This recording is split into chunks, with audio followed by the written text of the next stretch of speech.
बंदी छोड़ सतगुरु रामपाल जी परमेश्वर जी की जय हो। सत्साई भाई और बहनों, दया परमपिता परमेश्वर सतगुरु रामपाल जी भगवान की, जिनके विशेष आशीर्वाद से, जिनकी विशेष कृपा दृष्टि से आप और हम सभी भगत भाई बहन यथार्थ बोध के सरलार्थ के ऊपर वीडियो के माध्यम से बहुत कुछ भक्ति मार्ग के गूढ़ रहस्य समझते जा रहे हैं।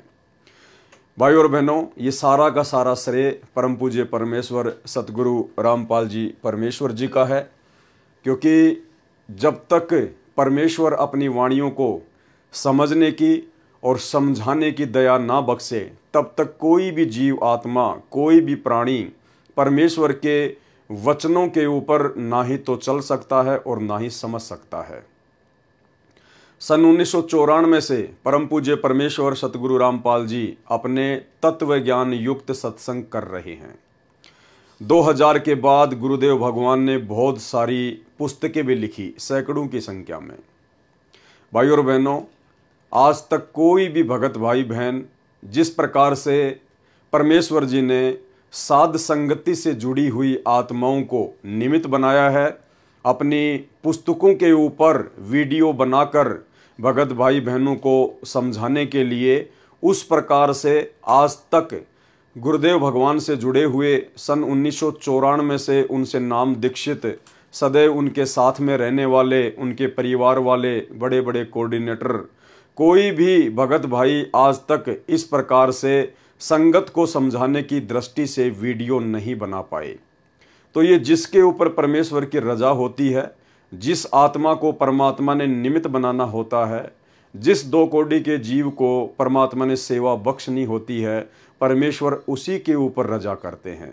तो ये सारी की सारी मेहर, सारी की सारी दया सतगुरु रामपाल जी परमेश्वर जी की है। जिस प्रकार 650 साल पहले जब परमात्मा बनारस के काशी में प्रकट हुए थे, बहुत सारी उस समय परमेश्वर जी ने लीलाएं की।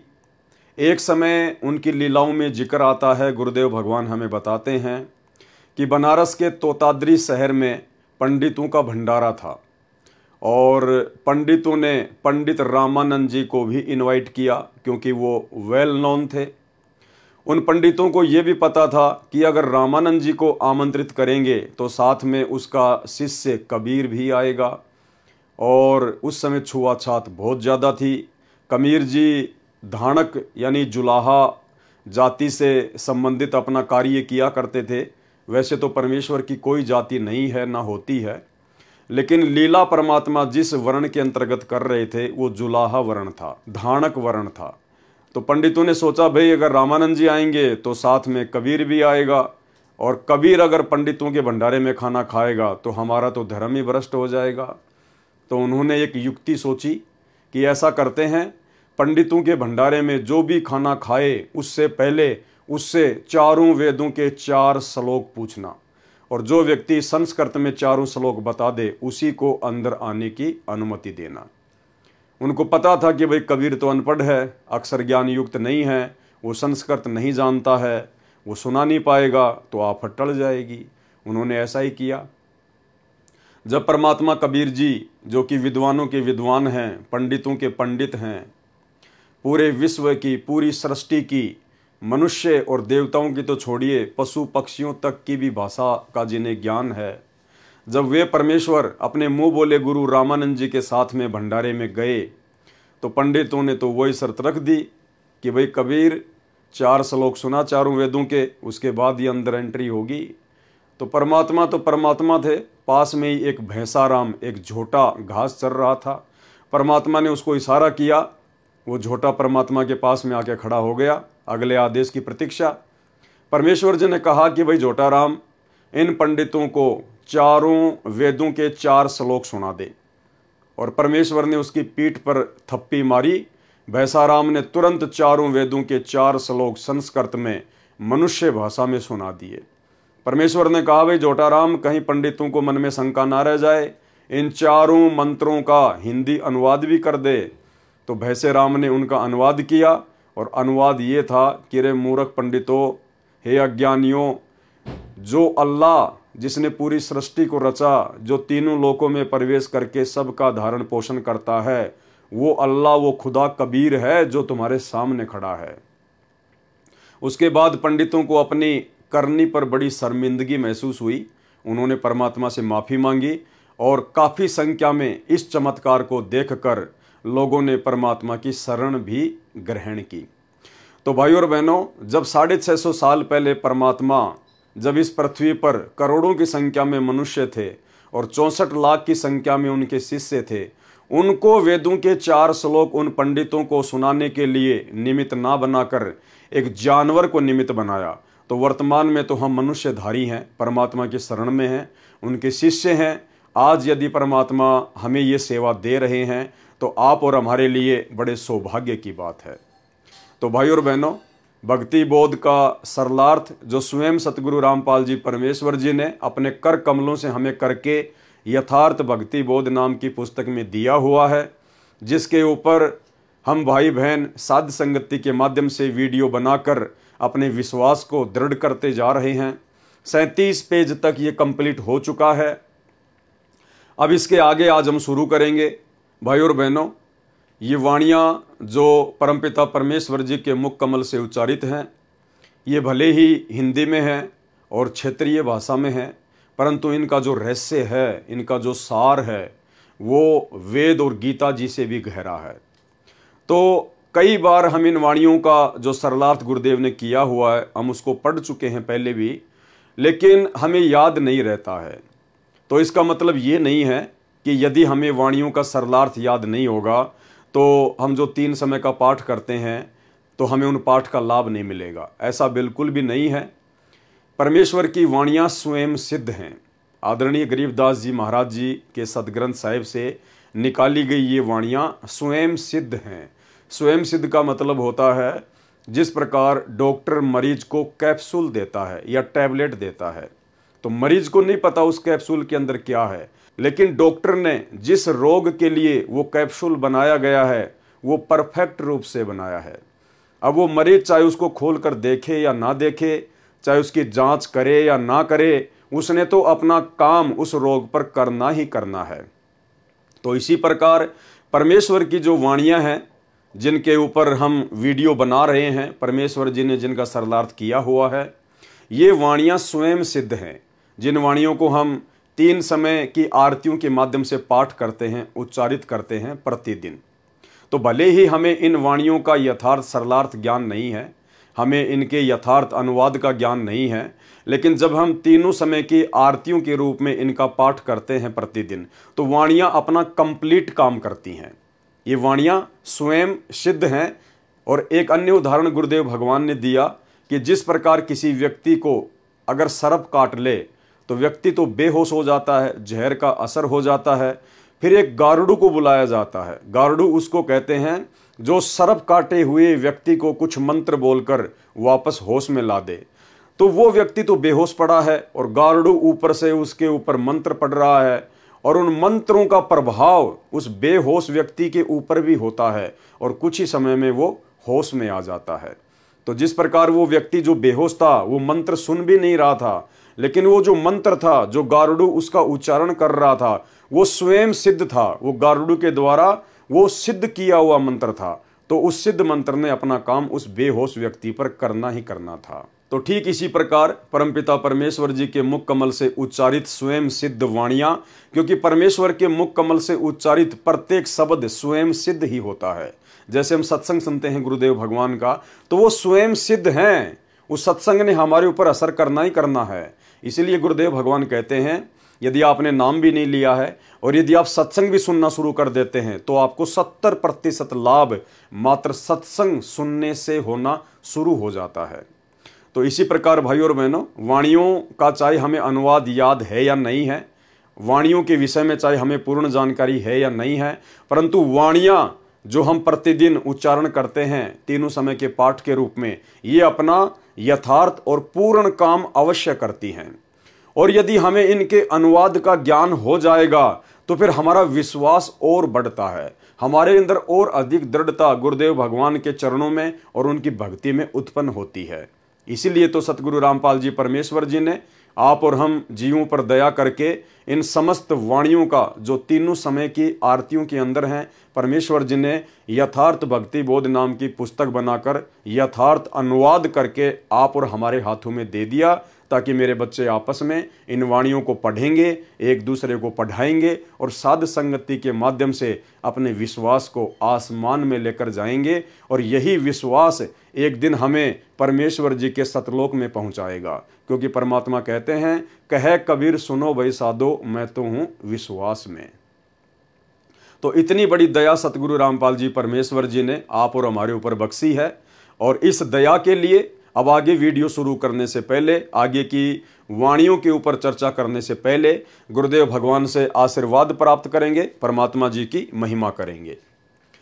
बंदी छोड़ सतगुरु रामपाल जी परमेश्वर जी की जय हो। परमपिता परमात्मा, सारी सृष्टि के रचनहार, कुल मालिक, असंख्य ब्रह्मांडों के स्वामी, जगत गुरु, तीनों लोकों में प्रवेश करके सबका भरण पोषण करने वाले राजाधिराज, आत्माधार, नाथों के नाथ, देवों के देव महादेव, सर्वेश्वर महेश्वर, मृत्युंजय, अजरो अमर, आदि अनादि, सनातनी प्रभु, जगत पिता जगदीश्वर, श्री श्री 1008 की उपाधि के वास्तविक अधिकारी, अकाल मूर्त सौद स्वरूपी राम वासुदेव, सर्वगतम ब्रह्म, परम पूज्य, प्रथम पूज्य, परम संत, परम पुरुष, परम धनी, परम दयालु, सत्य कबीर, हक्का कबीर, अल्लाहु कबीर, अल्लाहु अकबर, बाखबर, अल्लाह ताला, जगत के तारणहार, जगत के मुक्तिदाता, जगत के जगन्नाथ, हारे के सहारे, हिंदुओं के राम, मुसलमानों के अल्लाह, सिखों के वाहेगुरु, ईसाइयों के मसीह,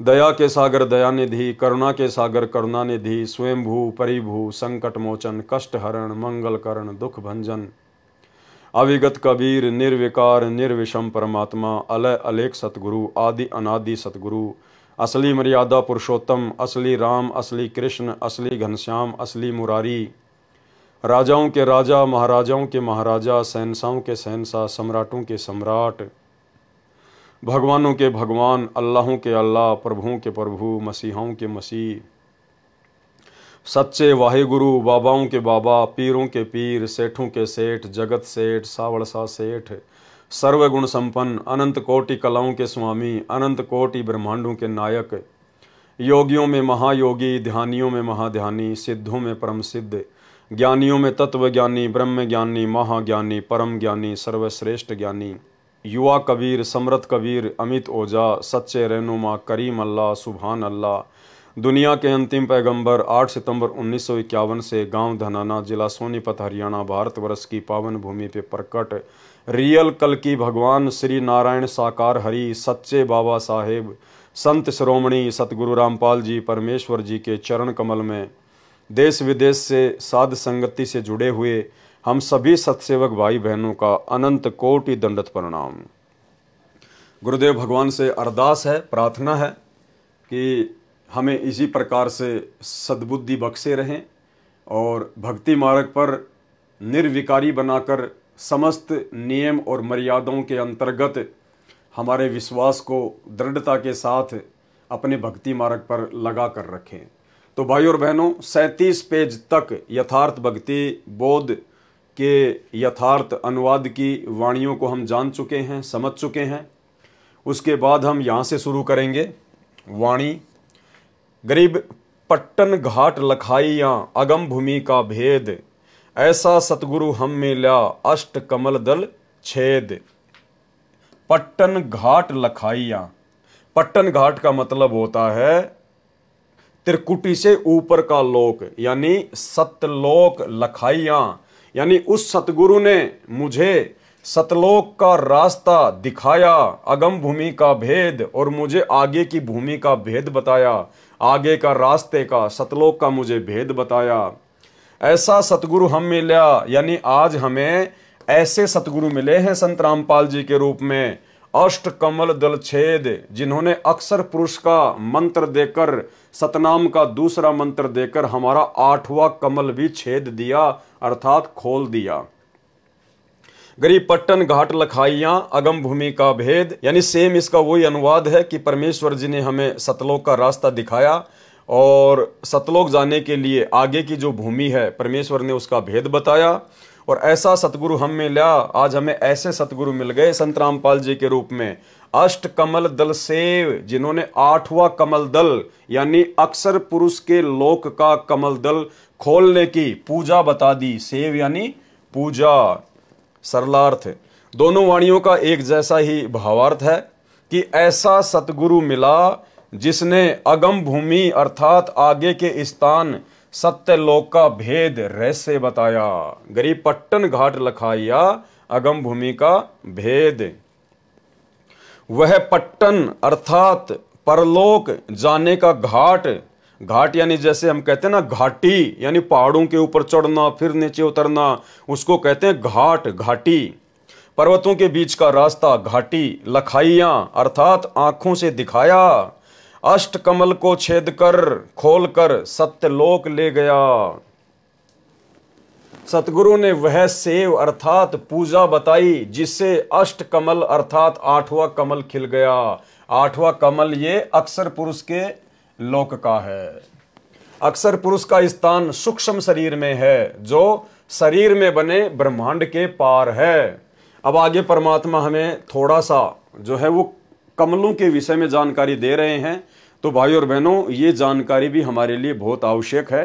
थोड़ी बहुत जानकारी हमें जरूर होनी चाहिए कि हमारे शरीर में कुल कितने कमल हैं, कौन सा कमल जो है वो किसका है। तो जानकारी दी है परमात्मा ने, ध्यान से देखिए। मानव शरीर में कुल 7 कमल हैं, यानी हमारे शरीर में कुल कितने कमल हैं? 7, जो एक पिंड कहलाता है, जिसे शरीर भी कहते हैं। मानव शरीर में एक ब्रह्मांड का मानचित्र है, इसलिए इसको ब्रह्मांड भी कहते हैं। मूल कमल, दूसरा शवाद कमल जिसको अनाहत कमल भी कहते हैं, तीसरा नाभि कमल, चौथा हृदय कमल, और 5वां कंठ कमल, और 6वां त्रिकुटी कमल, और 7वां सहस्त्र कमल यानी ये काल का कमल, 1000 पंखुड़ी वाला कमल। तो टोटल 7 कमल ही हमारे शरीर में होते हैं, हमारे जो है वो पिंड में होते हैं। टोटल 7 कमल। पूर्ण सतगुरु से ज्ञान प्राप्त करने से पता चला कि हमने अष्ट कमल दल यानी 8वां कमल दल को खोलने की भी साधना करनी होती है। यानी हमारे शरीर में तो केवल 7 ही कमल हैं, मूल कमल से लेकर और सहस्त्र कमल तक। लेकिन जब हमें सतगुरु मिला, हमें पूर्ण सतगुरु मिले, हमें तत्वदर्शी संत मिले, तो उन्होंने हमें बताया, पूर्ण सतगुरु से ज्ञान प्राप्त करने से पता चला कि हमने अष्ट कमल दल को खोलने की साधना भी करनी चाहिए। जबकि हकीकत तो ये है भाई और बहनों, सतगुरु रामपाल जी परमेश्वर जी के मिलने से पहले हमें तो मूल कमल का भी नहीं पता था, एक भी कमल का नहीं पता था कि कमल क्या होते हैं, कैसे खुलते हैं, कौन कौन से देवता शरीर में विराजमान हैं, कुछ नहीं पता था। अगर कुछ पता था तो केवल इतना पता था कि सुबह नहा धो के खाना खा के घर से निकलना है और सारा दिन 2 के 4 कमाने हैं और वापस घर में शाम को एंट्री करनी है, खा के सो जाना है, फिर सुबह वापस मार्केट में निकलना है। इससे ज्यादा भक्ति, भगवान का, साधना का, कमलों का, पिंड का, ब्रह्मांड का कुछ भी ज्ञान नहीं था। पूर्ण सतगुरु से ज्ञान प्राप्त करने से पता चला कि हमने अष्ट कमल दल को खोलने की साधना करनी है। यानी 7 कमलों के अलावा 8वां कमल भी खोलने की साधना करती है, जो कि हमारे सूक्ष्म शरीर में होता है। तब पूर्ण मोक्ष का मार्ग स्पष्ट होगा। अष्ट कमल दल 8वां कमल है। अष्ट कमल दल यानी 8वां कमल, इसमें अक्षर पुरुष का वास है। 8वें कमल में, अष्ट कमल दल में किसका वास है? अक्षर पुरुष का। इसके पश्चात अर्थात इसके ऊपर 9वां कमल है। अक्षर पुरुष के 8वें कमल के ऊपर फिर 9वां कमल है, और 9वां कमल क्या है? सतलोक। 9 कमल दल है, इसमें परम अक्षर ब्रह्म का वास है, अर्थात सत्यलोक। यानी सतलोक जाने के लिए 9वां कमल दल खोलना पड़ेगा। और वो 9वां कमल दल किससे खुलेगा? सार नाम से खुलेगा, सार शब्द से खुलेगा। और ये जो 8वां कमल है अक्षर पुरुष का, ये किससे खुलेगा? यानी हमें जो सतनाम देते हैं परमात्मा, जिसमें 2 मंत्र देते हैं। एक मंत्र तो काल का, काल के ओम मंत्र से तो खुलेगा ये काल का सहस्त्र कमल, और सतनाम के अंदर जो दूसरा मंत्र है अक्षर पुरुष का, उससे खुलेगा 8वां कमल, और उसके बाद 9वां कमल जो कि पूर्ण परमात्मा का है, ये कमल खुलेगा फिर सार नाम से, सार शब्द से। तो ये जानकारी भी आप और हमारे को होनी बहुत जरूरी है। वाणी, गरीब परपट्टन की पीठ में सतगुरु ले गया मोहे, सिर साटे सौदा हुआ अगली पिछली खोई। परपट्टन की पीठ में यानी सतलोक जाने वाले रास्ते में, जहां पर एक दुकान है, जहां पर एक बाजार लगता है। तो सतलोक जाएंगे तो बाजार कहां लगता है? क्या बताया परमात्मा ने कि सबसे बड़ा बखेड़ा होगा त्रिकुटी पर। तो त्रिकुटी वो बाजार है, वो पीठ है, वो दुकान है। परपट्टन की पीठ में यानी सतलोक जाने के रास्ते में एक बाजार लगता है, एक दुकान है। परपट्टन का मतलब होता है सबसे ऊपर वाला लोक, तो चाहे उसको सबसे ऊपर वाला लोक कहो, चाहे उसको सतलोक कहो। परपट्टन की पीठ में यानी जब हम सतलोक के लिए जाएंगे अपने सतगुरु के साथ, तो उसके रास्ते में एक दुकान पड़ेगी, एक बाजार मिलेगा, जहां सतगुरु ले गया मोहे, जहां मुझे मेरा सतगुरु अपने साथ में ले गया। सिर साटे सौदा हुआ अगली पिछली खोई। सिर साटे सौदा हुआ और अगली पिछली खोई। अगली पिछली का मतलब परमात्मा ने बताया कि हमारे शरीर में जो ये सातों जो ये कमल हैं, जिनकी हमने साधना की है, मूल कमल से लेकर और ये सहस्त्र कमल तक की, तो ये सारी की सारी जो कमाई है ये हम वहां पर जमा करवा देंगे, अगली और पिछली। तो परमात्मा क्या कह रहे हैं? मूल कमल से लेकर त्रिकुटी तक की जो कमाई है वो तो है हमारी पिछली कमाई, और जो ये सहस्त्र कमल की जो कमाई है ओम नाम की, ये है अगली कमाई। तो ये अगली और पिछली सारी की सारी जो कमाई है ये हम त्रिकुटी पर अपने सतगुरु के साथ जाकर जमा करवा देंगे। गरीब परपट्टन की पीठ में सतगुरु ले गया मोहे, सिर साटे सौदा हुआ और अगली पिछली खोही। सरलार्थ, परपट्टन अर्थात परलोक जाने के मार्ग में, पीठ अर्थात दुकान में सतगुरु मुझे ले गया, यानी धर्मराज के दरबार में ले गए। सिर साटे सौदा हुआ अगली पिछली खोही, जिसमें सत्य साधना करने वाला साधक अपना जीवन पूरा करके भक्ति करता हुआ शरीर छोड़कर जाता है। तो वह जो साधना सतगुरु स्वयं परमेश्वर जी ने गुरु रूप में प्रकट होकर, यानी परमेश्वर स्वयं ही गुरु रूप में प्रकट होकर, सतगुरु रूप में प्रकट होकर जिसने हमें वो साधना बताई, तो वह जो साधना सतगुरु स्वयं परमेश्वर जी ने गुरु रूप में प्रकट होकर द्वारा बताई होती है, वह सभी कमलों की साधना मंत्रों से करता है। त्रिकुटी से नीचे के कमलों को पिछले कमल कहा है। त्रिकुटी से पीछे के जो कमल हैं उनको क्या कहा गया है? पिछले कमल, यानी अगली पिछली खोई, यानी अगली पिछली सारी कमाई हम वहां पे जमा करवा देंगे। तो क्या कह रहे हैं परमात्मा?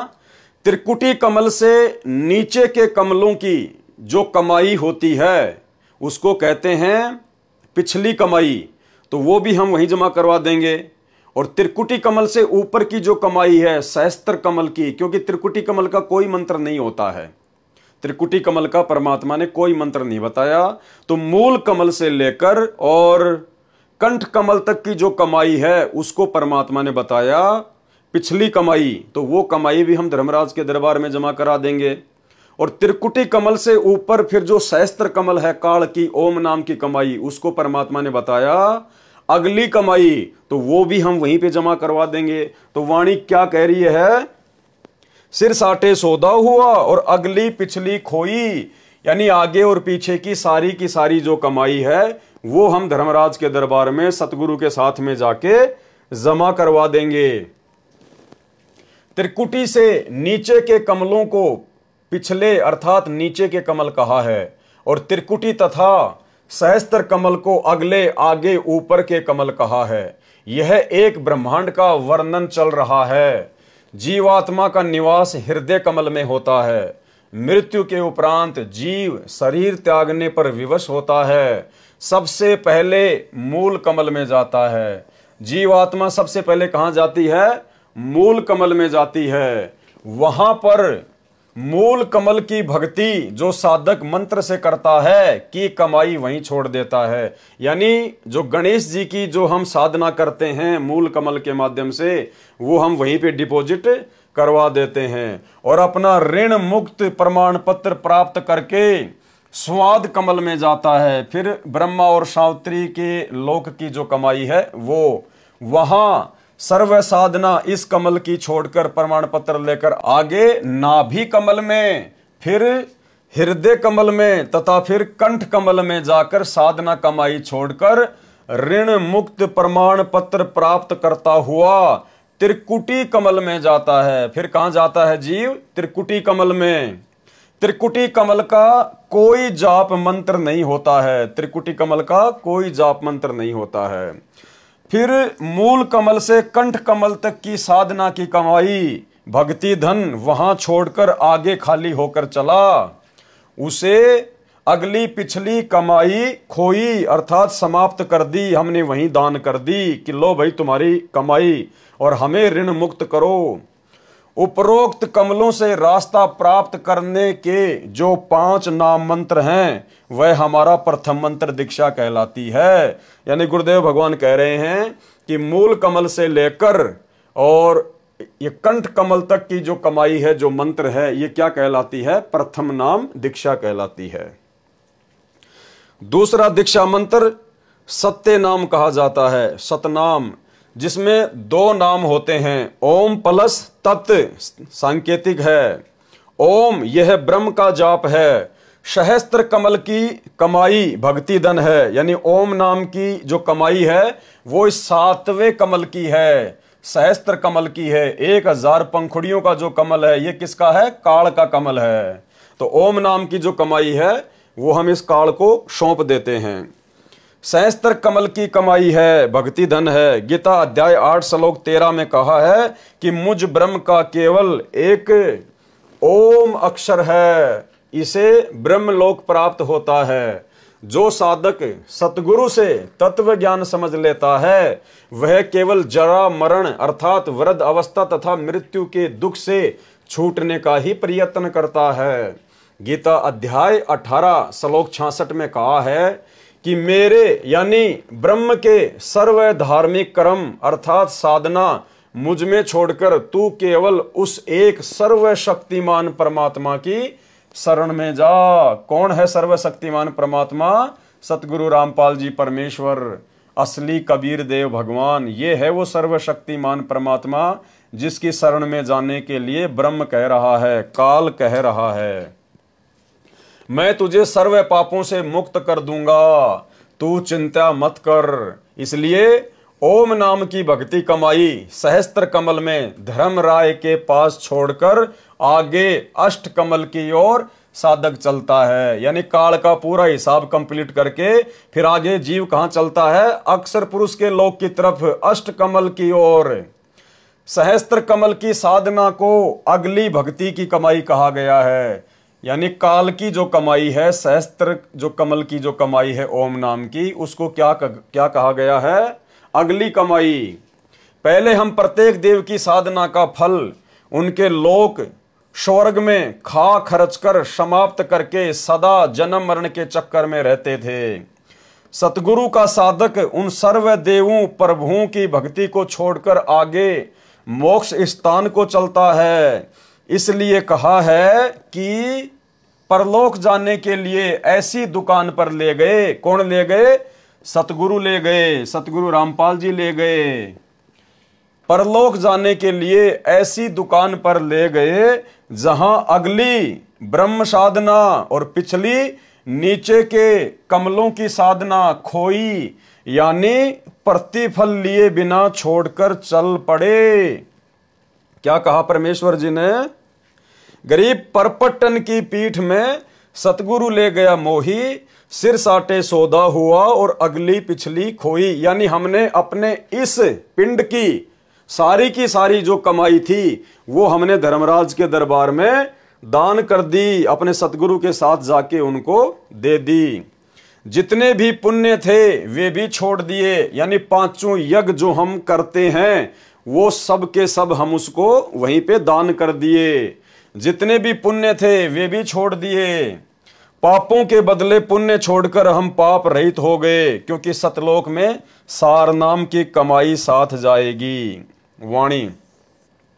गरीब परपट्टन की पीठ में सतगुरु ले गया साथ, यानी सतलोक जाने वाले रास्ते के बीच में जब वो त्रिकुटी आती है, धर्मराय का दरबार आता है, वो दुकान आती है, वो बाजार आता है, वहां मुझे सतगुरु अपने साथ में लेके गया। गरीब परपट्टन की पीठ में सतगुरु ले गया साथ, और जहां हीरे माणक बिके पारस ला गया हाथ। और मैंने वहां क्या देखा, यानी भाई और बहनों, परमात्मा हमें समझा रहे हैं, आदरणीय गरीबदास जी महाराज जी को आधार बनाकर हमें समझा रहे हैं कि जब हमारा ये शरीर छूटेगा और जब हमारे पूज्य गुरुदेव भगवान हमारे साथ में सूक्ष्म रूप में, जब हमारे साथ में शब्द रूप में जाएंगे धर्मराज के दरबार में हमारा हिसाब किताब करवाने के लिए, तो क्या कह रहे हैं, गरीब परपट्टन की पीठ में, यानी सतलोक जाने के रास्ते में जब बीच में त्रिकुटी आएगी, बाजार आएगा, तो वहां पर मुझे कौन लेके जाएगा, सतगुरु ले गया साथ। मेरे सतगुरु मेरे साथ जाएंगे, शब्द रूप में या फिर ये शाश्वत रूप में, जैसा भी होगा परमात्मा हमें साथ लेके जाएंगे। जहां हीरे माणक बिके पारस ला गया हाथ। तो मैंने वहां क्या देखा कि वहां तो हीरे मोती माणक बिक रहे हैं, क्योंकि वो तो मेला है, काल वहां पे जीव को भ्रमित करता है। तो गरीबदास जी हमें आगाह कर रहे हैं कि जब तुम अपने सतगुरु के साथ में वहां जाओगे ना, तो तुम्हारे पास में तो बहुत ज्यादा भक्ति धन होगा, तुम तो लबालब होंगे। वहां पे तो ऑटोमेटिक मालूम पड़ जाता है कि भाई इसके पास तो बहुत जबरदस्त भयंकर धन है, कमाई है नाम मंत्रों की। तो कहते हैं वहां पर जहां हीरे माणक बिके, वहां पर हीरे और माणक बिकेंगे। वो कैसे बिकेंगे, हीरे माणक, यानी वहां पर बड़े बड़े देवता लोग आ जाएंगे और वो कहेंगे आओ जी आप हमारे लोक में चलो, गणेश जी आएंगे, हैं, ब्रह्मा विष्णु महेश आएंगे, आओ जी आपके पास तो बहुत कमाई है, बहुत धन है, अभी क्या करोगे, ऊपर जाके थोड़े दिन यहाँ पर ऐश करो, आपको सर्व सुख देंगे, आपको सुंदर सुंदर औरतों का सुख देंगे, यहाँ पे आपको राजपाट देंगे, हैं, आपके यहाँ पे लाखों करोड़ों की संख्या में नौकर चाकर होंगे। तो वहां पे हमारे को प्रलोभन दिया जाएगा, वहां पे हमारे को लोभ दिया जाएगा, हमारे को ठगने का काल प्रयास करवाएगा अपने एजेंटों के माध्यम से। उसको कहते हैं हीरे मोती माणक बिके, यानी वो पद बिकेंगे वहां पर, आपको लोभ लालच दिया जाएगा फंसाने के लिए। लेकिन जो सच्चा भगत होगा वो क्या सोचेगा कि जहां हीरे माणक बिके पारस ला गया हाथ। सच्चा भगत क्या क्या सोचेगा कि मेरे हाथ तो पारस लग गया, अरे मुझे तो धरती पर सतगुरु मिल गया, तत्वदर्शी संत मिल गया, मेरे हाथ में तो पारस है। पारस यानी किसी भी चीज को सोना बना दे, कीमती बना दे, तो मैं तुम्हारे हीरे मोती माणक लेके क्या करूंगा भाई, जब मेरे हाथ में पहले से ही पारस है, यानी पहले से ही मेरे पास में सतगुरु है, और मैंने तो सतलोक जाने की भक्ति करी है।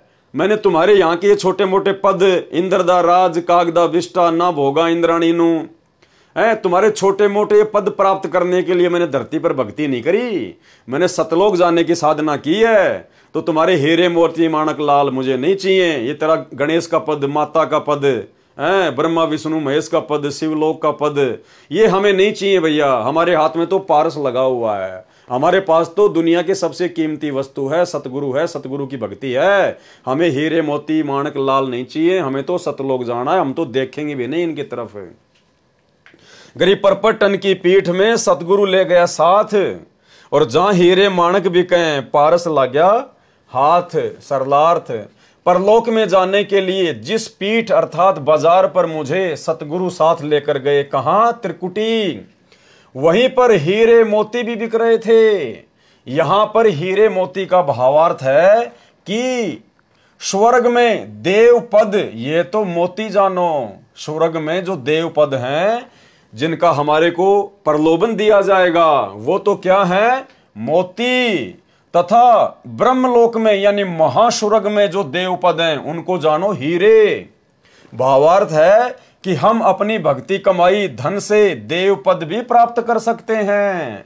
अन्य भगत ऐसा कर रहे थे, परंतु मेरे हाथों पारस लग गया। पारस का तात्पर्य सार शब्द, सार नाम, जिससे स्वयं तो महिमावान हुआ, अन्य भक्तों को भी पारस रूपी सार नाम व सत्य नाम देकर भक्ति धन के धनी बनाए।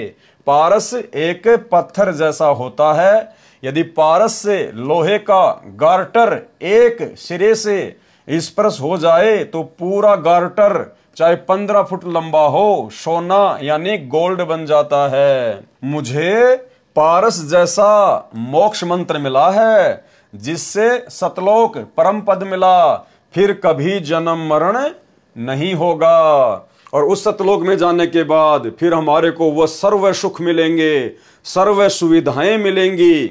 जो सुख और सुविधाएं इस देवलोक में और ब्रह्मलोक में जिसका हमारे को लालच दिया जाएगा, उनमें तो देखने को भी नहीं मिलती। चार मुक्ति जहां चंपी करती, माया हो रही दासी, यानी ब्रह्मा विष्णु महेश के पास केवल 4 मुक्ति हैं। तो कहते हैं जब तुम सतलोक में जाओगे तो 4 मुक्तियां तो तुम्हारे चरण दबाएंगे, वहां पर तुम इनकी तरफ देखोगे भी नहीं, तुम्हारी दासियां बन के रहेंगी, नौकरानी बन के रहेंगी। माया हो रही दासी और दास गरीब अभय पद पर से मिले राम अविनाशी, और परमात्मा मिलेगा वो अलग। इस प्रकार वाणी संख्या 68 का अर्थ है, गरीब परपटन की पीठ में सतगुरु की हाट, यानी वही सतलोक जाने के रास्ते में त्रिकुटी पर सतगुरुदेव भगवान की भी दुकान है, जहां हीरे माणक बिकें सौदागर शाट। परपटन यानी सतलोक मार्ग में जो पीठ, जो बाजार है, उसमें यानी त्रिकुटी पर सतगुरु की हाट यानी दुकान है। वहां पर देव पद रूपी हीरे व माणक मोती बिक रहे थे। मैंने तो सतगुरु से ही सौदा कर लिया। मैंने तो अपने गुरुदेव भगवान सतगुरु रामपाल जी परमेश्वर जी से ही सौदा कर लिया कि भाई हमें तो सतलोक जाना है, हमने तो यहाँ का कोई देव पद नहीं चाहिए, ये हीरे मोती लाल हमें नहीं चाहिए। हमारे गुरुजी ने इनके थोतेपन के बारे में, हमारे गुरुजी ने इनकी हकीकत के बारे में हमें धरती पर सब कुछ बता दिया था कि भाई वहां का सुख भी झूठा है, केवल जीव को फंसाने के लिए काल प्रलोभन देता है, और फिर वापस जब उसकी कमाई समाप्त हो जाएगी तो हमारे गुरुजी ने बताया कि ब्रह्मलोक में गए हुए साधक भी, जो कि सबसे अंतिम उपलब्धि है 21 ब्रह्मांड की, तो गीता के अध्याय 8 श्लोक 16 में हमें गुरुजी ने बताया कि ब्रह्मलोक पर्यंत साधक फिर वापस नीचे आते हैं, गधे कुत्ते सूअर बनते हैं। तो भाई हमें हीरे मोती लाल नहीं चाहिए, हमें देवपद नहीं चाहिए। हमने तो अपने गुरुदेव भगवान सतगुरु रामपाल जी से सौदा कर लिया, एग्रीमेंट कर लिया, व्यापार कर लिया सतलोक जाने का, उनसे मेल हो गया, सतगुरु से हिस्सा पार्टनरशिप कर ली सतलोक में जाने की। हम तो सतलोक जाएंगे। वाणी गरीब परपटन की पीठ में सौदा है निजसार, यानी सतलोक जाने के उसी रास्ते में त्रिकुटी पर सौदा है निजसार, यानी वास्तविक सौदा होगा वहां पर। अगर जीव फिसल गया तो फिसल गया, और वहां से यदि पार हो गया तो फिर सीधा सतलोक। हमको सतगुरु ले गया ओगट घाट उतार, हमें हमारे सतगुरु देव भगवान गहरे रास्ते से, उबड़ खाबड़ रास्ते से, पता नहीं कौन सी भंवर गुफा, कौन सी सुन, कौन सी बेसुन, कौन सा लोक, यानी ऐसे ओगट घाट रास्ते से हमें हमारा परमात्मा सतलोक ले गया। गरीब परपटन की पीठ में सौदा है निजसार, और हमको सतगुरु ले गया ओगट घाट उतार। सरलार्थ, परलोक बाजार में वास्तविक भक्ति का सौदा है। यदि सतगुरु मिल जाए तो मेरे को सतगुरु ओगट घाट, अर्थात जिस घाटी का किसी को पता ना हो, जिस रास्ते का किसी को पता ना हो, वह ओगट घाट कहा है, जिस मार्ग से केवल सतगुरु ही पार ले जा सकता है। कौन ले जा सकता है उस ओगट घाट से पार? केवल सतगुरु। और वो सतगुरु भाई और बहनों आज हमें प्राप्त है। गरीबदास जी कहीं भी ये नहीं कह रहे कि परमात्मा पार कर देगा, या फिर परमात्मा के नाम की कोई फोटो पार कर देगी, जो ना चल सकती, ना बोल सकती, ना आशीर्वाद दे सकती, ना सत्संग सुना सकती। वो फोटोएं पार नहीं करेंगी, हमें तो जिंदा सतगुरु पार करेगा, जिंदा सतगुरु।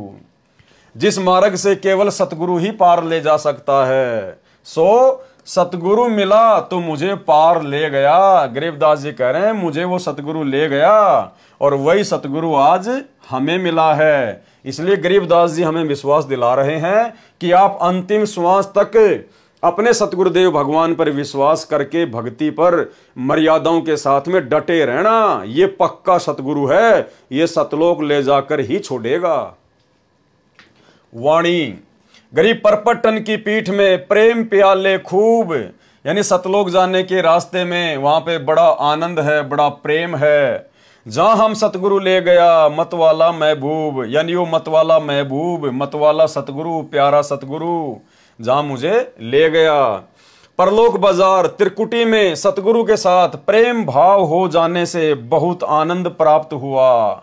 जिस प्रकार हमें यहां आनंद प्राप्त है आज कि हम सतगुरु रामपाल जी परमेश्वर जी की शरण में हैं, क्योंकि हमारा मोक्ष निश्चित है। हम तो चद्दर ओढ़ कर सो रहे हैं। अगर आजीवन मर्यादा में रहकर इसी प्रकार से भक्ति करते रहे तो हमारे मोक्ष में कोई संशय नहीं, हम आनंदित हैं। परलोक बाजार त्रिकुटी में सतगुरु के साथ प्रेम भाव हो जाने से बहुत आनंद प्राप्त हुआ। सतगुरु महबूब की तरह अपना लगा। जिस प्रकार हमें यहीं पर हमारे सतगुरुदेव भगवान सबसे ज्यादा प्रिय और प्यारे लग रहे हैं। सबसे अधिक प्रिय हमें कौन लगते हैं? हमारे गुरुदेव भगवान। वे मतवाले अर्थात मस्त हैं। वाणी गरीब परपटन की पीठ में मतवाले मस्तान, और हमको सतगुरु ले गया अमरापुर स्थान, यानी सतलोक जाने के रास्ते में उस परपटन की पीठ में बहुत सारे मतवाले और मस्ताने लोग थे। छोटे मोटे देव पद लेकर मस्त हो रहे थे, हीरे मोती माणक उस काल के लेकर मस्त हो रहे थे, वहीं पे अपनी भक्ति को बर्बाद कर रहे थे।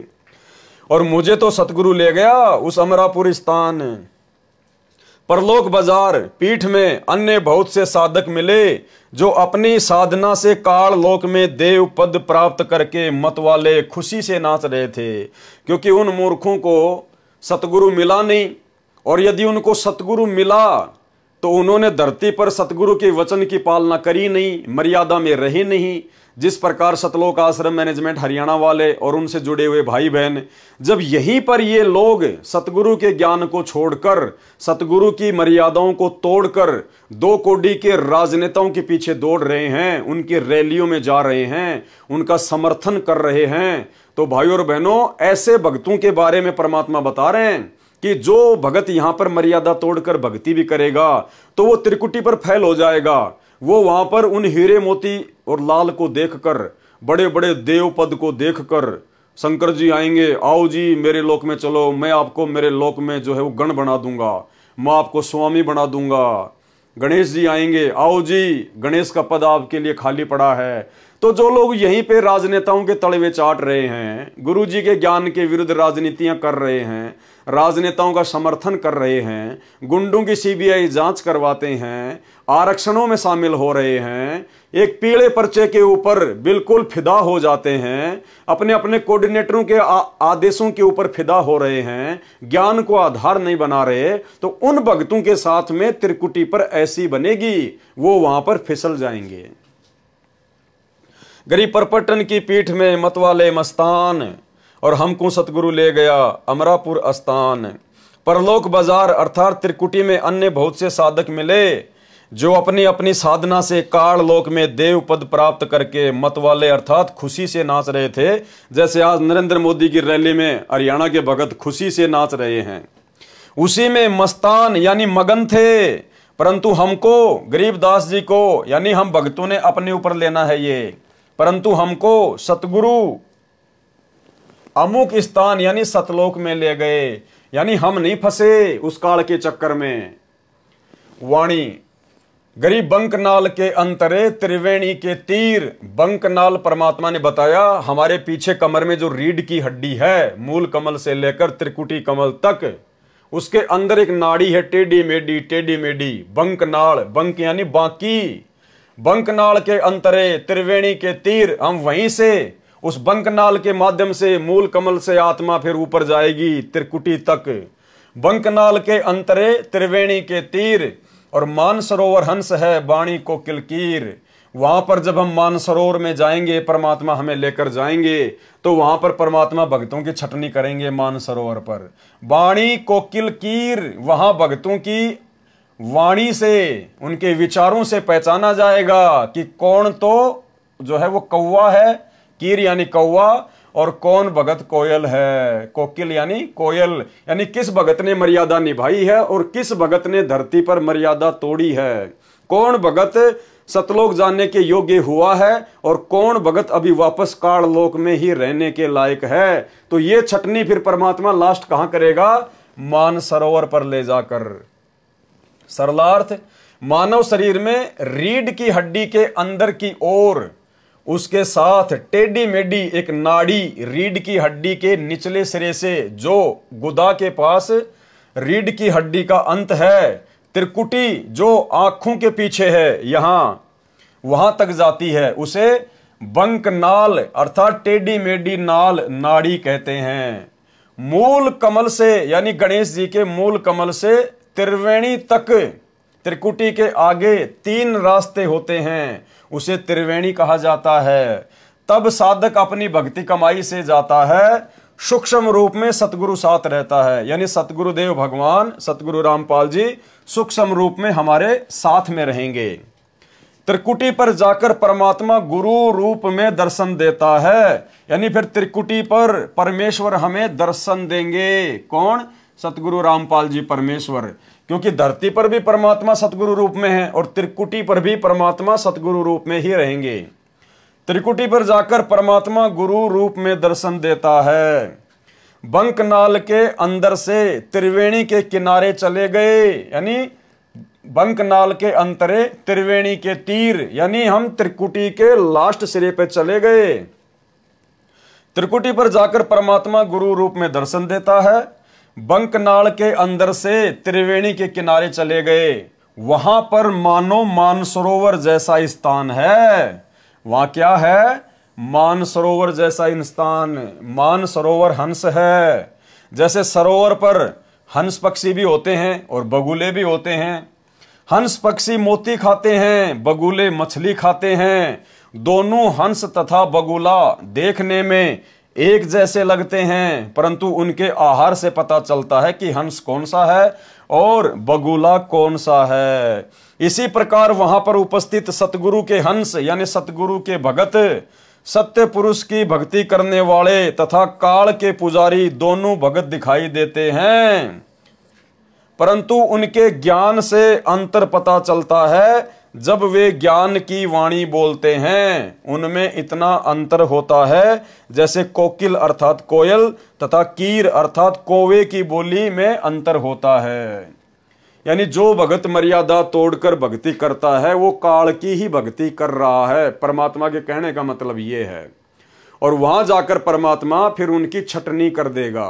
अन्यथा दूसरे पंथों के भक्तों से हमारे गुरु जी का क्या लेना देना? वो तो अपनी कमाई जाएंगे, अपने रास्ते जाएंगे। यहां धरती पर जो सतगुरु का भगत भी होगा और जो मर्यादा तोड़कर भक्ति करेगा, तो समझो वो काल की ही भक्ति कर रहा है। परमात्मा उसको वहां पर छांट कर अलग कर देगा। वाणी गरीब बंकनाल के अंतरे त्रिवेणी के तीर, यानी उसी बंकनाल यानी टेढ़ी मेढ़ी नाड़ी के माध्यम से हम उस त्रिकुटी के किनारे जाएंगे। बंकनाल के अंतरे त्रिवेणी के तीर, जहां हम सतगुरु ले गया चुए अमीरस सीर।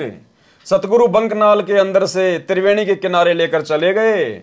उस त्रिवेणी पर सतगुरु के ज्ञान अमृत की अमृत रस रूपी खीर अर्थात दूध जैसा तत्व ज्ञान टपक रहा था, यानी बड़ा आनंद महसूस हो रहा था हमें वहां पर अपने सतगुरुदेव भगवान के साथ पाकर। वाणी गरीब बंकनाल के अंतरे त्रिवेणी के तीर, जहां हम सतगुरु ले गया बंदी छोड़ कबीर। वहां हमें कौन लेकर गया? सतगुरु लेकर गया। और सतगुरु कौन? बंदी छोड़ कबीर। तो हमारे गुरुदेव भगवान कौन हुए जो हमें वहां पर लेकर जाएंगे? बंदी छोड़ कबीर। जब गुरुजी ही बंदी छोड़ कबीर हैं, तो भाई फिर इस कबीर का हम क्या करें? इस नकली फोटो का हम क्या करें, जो ना तो हमारे साथ त्रिकुटी पर जाएगा, ना धर्मराज के दरबार में जाएगा, ना सतलोक लेकर जाएगा। तो इस फोटो को भगवान मान के फिर हम क्यों हम अपने असली भगवान को नाराज करें? गरीब बंकनाल के अंतरे त्रिवेणी के तीर, जहां हम सतगुरु ले गया बंदी छोड़ कबीर। सरलार्थ, सतगुरु बंकनाल के अंदर से त्रिवेणी के किनारे लेकर चले गए। कौन लेकर चले गए? सतगुरु लेकर चले गए। उस त्रिवेणी पर मुझे मेरे सतगुरु बंदी छोड़ कबीर जी लेकर गए थे। कौन लेकर गए थे? बंदी छोड़ कबीर जी। वाणी, गरीब भंवर गुफा में बैठकर अमी महारस जोख, ऐसा सतगुरु मिल गया सौदा रोकम रोक। रोकम रोक का मतलब होता है बिल्कुल पक्का सौदा हो गया हमारा तो पक्का सौदा हो गया, सतलोक जाकर ही रुकेंगे। उस त्रिवेणी से आगे 11वां द्वार पार करके 12वां द्वार पार किया। गरीब भंवर गुफा में बैठकर, भंवर गुफा कहां है? 12वें द्वार को पार करके आती है भंवर गुफा। तो क्या कह रहे हैं? गरीब भंवर गुफा में बैठकर अमी महारस जोख, यानी हम वो अमृत जैसा वो पदार्थ जो सतगुरु ने हमें पिलाया, हम वहां पर बड़े आनंदित होकर पी रहे थे, बड़ा आनंद आ रहा था भंवर गुफा में बैठकर। और ऐसा सतगुरु मिल गया सौदा रोकम रोक। हमें तो संत रामपाल जी के रूप में ऐसे सतगुरु मिल गए जिन्होंने हमारा बिल्कुल पक्का सौदा कर दिया, सतलोक जाने का सौदा बिल्कुल पक्का कर दिया। उस त्रिवेणी से आगे 11वां द्वार पार करके 12वां द्वार पार किया और भंवर गुफा में सतगुरु ले गए। वहां बैठकर अमी यानी अमृत, महारस, महा आनंद, जोक अर्थात पानी पिया। भावार्थ है कि वहां अनोखा आनंद महसूस हुआ भंवर गुफा में सतगुरु के साथ में, क्योंकि हम सतलोक के बेहद नजदीक थे, इसलिए हम भंवर गुफा में बड़े आनंदित महसूस करते हैं अपने आप को। ऐसा सतगुरु मिला जिसने सत्य साधना की इतनी कमाई करा दी कि रास्ते में सब कमलों में सौदा रोकम रोक, नगदा नगदी कैश किया। यानी सभी देवी देवताओं का जो हम साधना किया करते थे, मूल कमल में गणेश जी की, स्वाद कमल में ब्रह्मा शांतरी जी की, नाभि कमल में विष्णु लक्ष्मी जी की, हृदय कमल में शिव जी पार्वती जी की, कंठ कमल में माता जी की। तो कहते हैं हमें ऐसा सदगुरु मिल गया जिसने हमारी कमाई बिल्कुल कंप्लीट करा दी, और वो कमाई उनको देके देवी देवताओं को, और हमारा जो सौदा था बिल्कुल रोकम रोक कर दिया। हरियाणा में रोकम रोक का मतलब होता है बिल्कुल पक्का रजिस्ट्री हो जाना।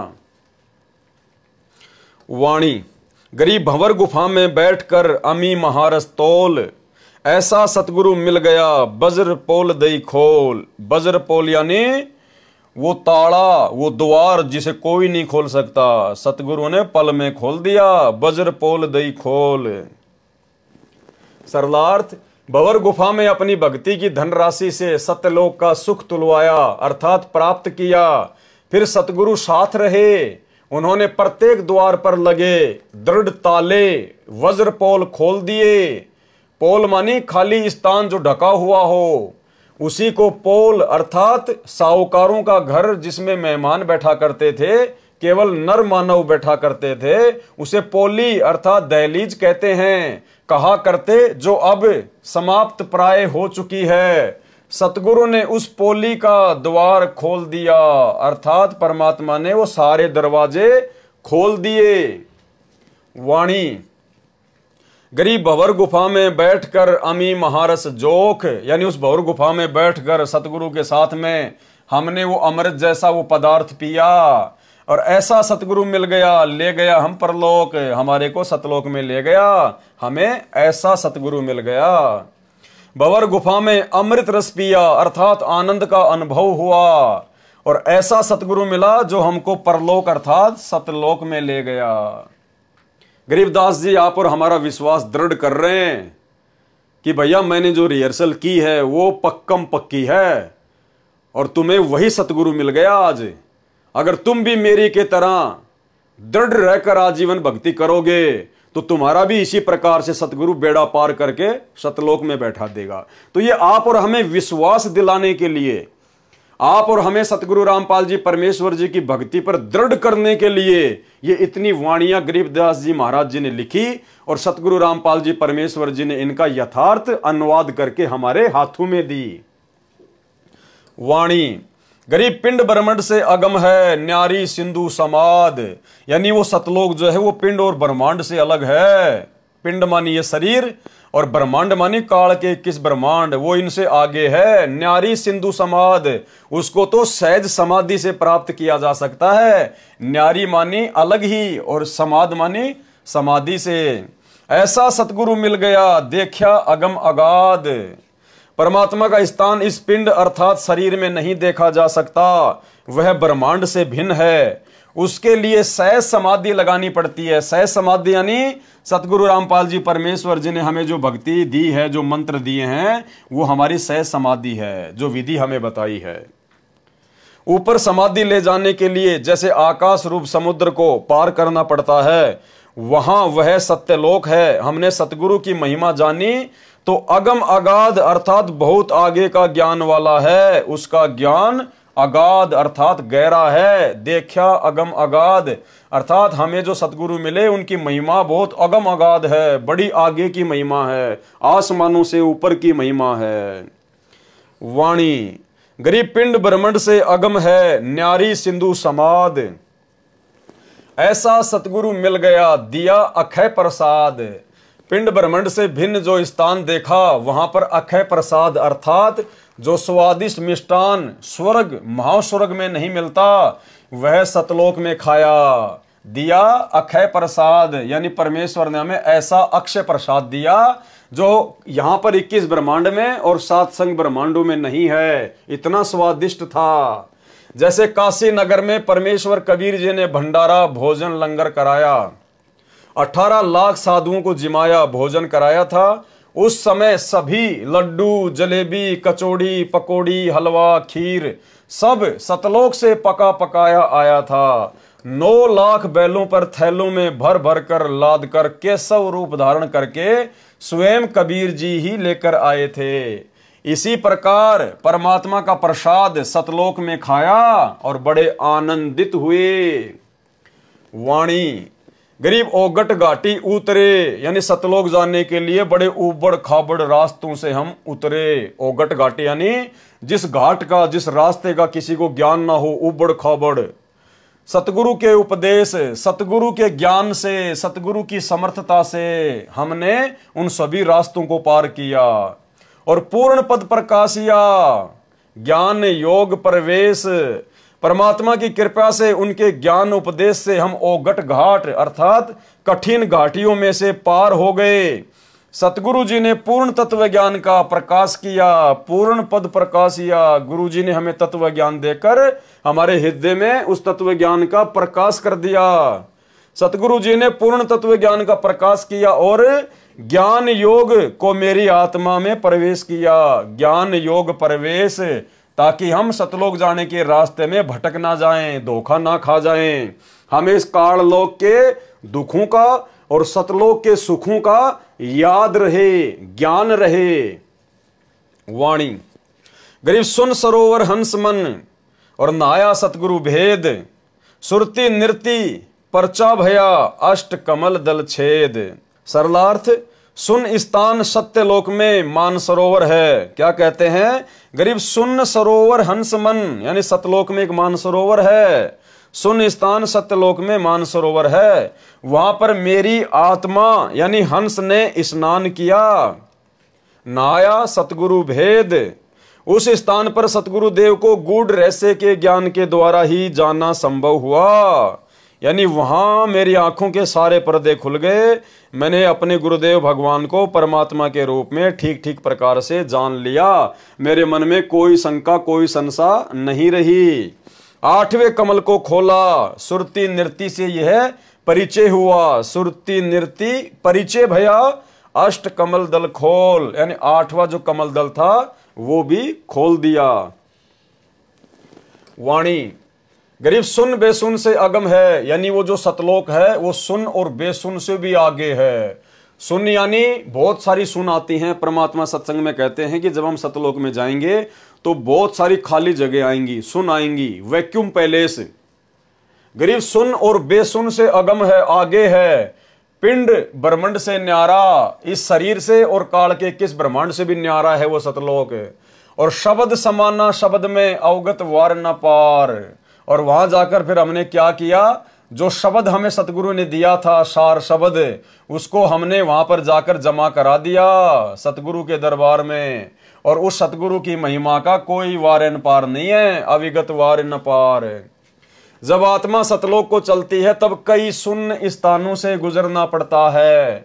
सतलोक सभी सुनों के पार है, बेसुन अर्थात विशेष सुन में अक्षर पुरुष का लोक है। वह पिंड अर्थात शरीर तथा ब्रह्मांड से भी पार है, उससे भी आगे सतलोक है। शब्द अर्थात शब्द समाना शब्द में, शब्द अर्थात सार नाम की भक्ति को शब्द अर्थात परमात्मा के भक्ति खजाने में जमा करा दिया।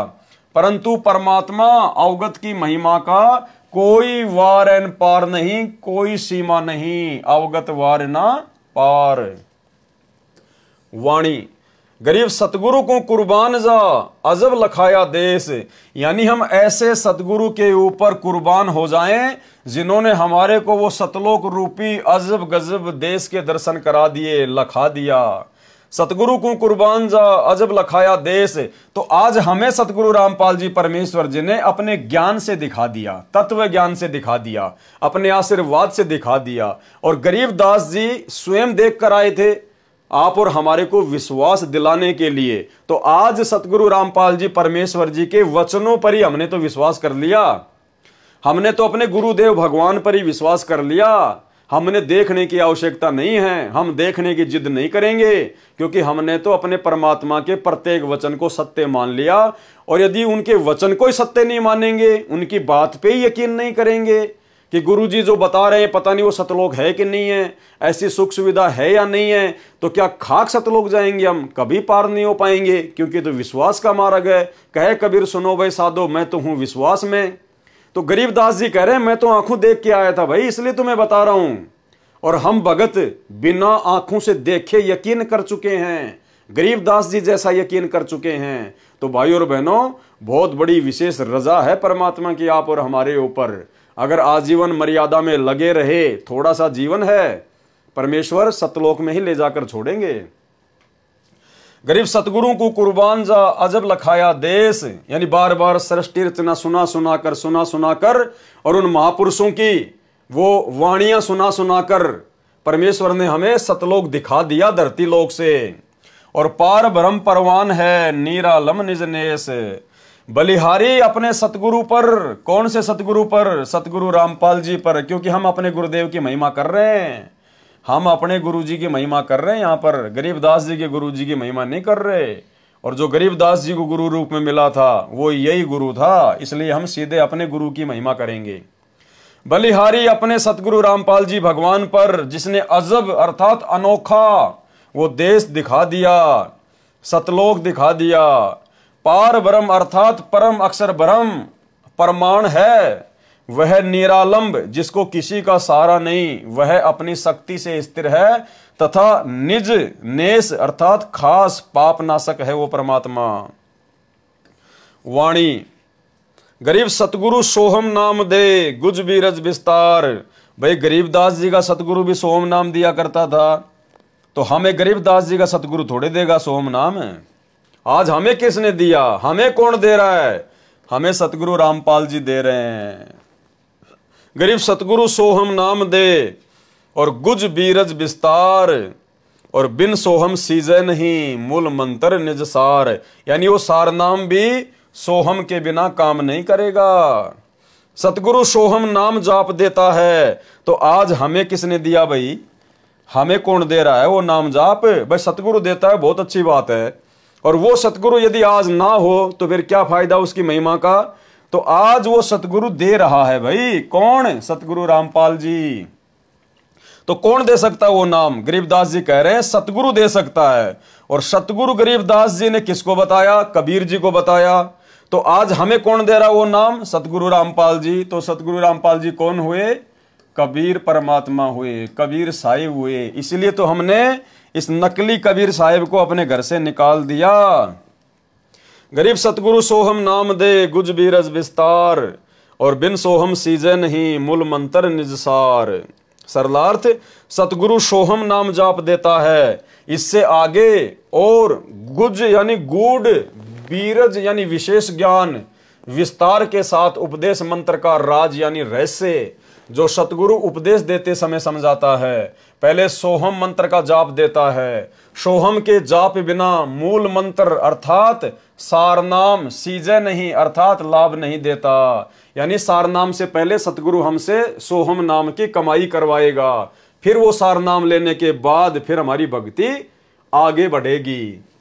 वाणी गरीब सोहम सोहम धुन लगे दर्द बंद दिल माही, और सतगुरु पर्दा खोल ही परलोक ले जाही सतलोक ले जाही। सरलार्थ काल ब्रह्म के ओम नाम की कमाई को त्रिकुटी पर जमा करने के पश्चात ओम नाम का जाप समाप्त हो जाता है। यानी जब हमें मूल कमल से लेकर और सहस्त्र कमल दल तक की कमाई यानी ओम नाम तक की कमाई जब हम धर्मराज के दरबार में जमा करवा देते हैं और जब हमारे को वहां से निकलने का रास्ता दे दिया जाता है 10वां द्वार पार करके, तो फिर ओम नाम की कमाई समाप्त हो जाती है। जो हम सतनाम में 2 मंत्र जाप करते हैं, पहला ओम, फिर वो ओम नाम का जाप नहीं करना होता। फिर जब हम ऊपर जाएंगे अक्षर पुरुष के लोक में, तो परमात्मा कहते हैं दोनों श्वासों से फिर अक्षर पुरुष का ही जाप चलेगा। सोहम सोहम सोहम सोहम, अंदर लेते समय भी और बाहर छोड़ते समय भी ऑटोमेटिक चलेगा। हमें सोचने की जरूरत नहीं है, परमेश्वर का विधान है। जैसे काल की कमाई ओम नाम की वहां छोड़ी और जैसे ही हम अक्षर पुरुष के लोक में प्रवेश करेंगे हमारा सतनाम का जाप ऑटोमेटिक चलेगा, लेकिन ओम नाम हट जाएगा और बाहर छोड़ते समय और अंदर लेते समय सोहम सोहम की धुन लग जाएगी। गरीब सोहम सोहम धुन लगे और दर्द बंद दिल माही, और मीठा मीठा दर्द एक कशक वो तड़प हमारे अंदर ऑटोमेटिक पैदा हो जाएगी फिर सतलोक जाने की। सतगुरु पर्दा खोल ही, सतगुरु ने सारे रास्ते खोल दिए और परालोक ले जाही। क्या कह रहे हैं परमात्मा? काल ब्रह्म के ओम नाम की कमाई को त्रिकुटी पर जमा करने के पश्चात ओम नाम का जाप खत्म हो जाता है, समाप्त हो जाता है। फिर सोहम सोहम ही दोनों श्वासों से प्रारंभ हो जाता है और सारनाम पहले की तरह ऊपर के श्वास से स्मरण होता है। और सारनाम की जो विधि होती है, सारनाम का जो सुमरण होता है, वो वैसे ही चलता रहेगा। सुरती नृत्य से जाप चलता है। नाम के सुमरण से हृदय में मीठा मीठा दर्द महसूस होने लगेगा। दर्द बंद दिल माही। फिर सतगुरु सभी द्वारों का पर्दा यानी दरवाजा खोलकर परलोक अर्थात सत्य लोक ले जाएगा। सतगुरु पर्दा खोल ही और सत्य लोक ले जाही, परालोक ले जाही। वाणी गरीब सोहम जाप अजाप है, यानी सोहम का जो जाप है वो जीभ से नहीं करना पड़ता, वो अजाप है। सोहम जाप अजाप है, बिन रसना होए धुन, बिना जीव के उसका सुमरण होता है। और चढ़े महल सुख सेज पर, चढ़े महल यानी सतलोक की तरफ जहां पाप नहीं पुण्य।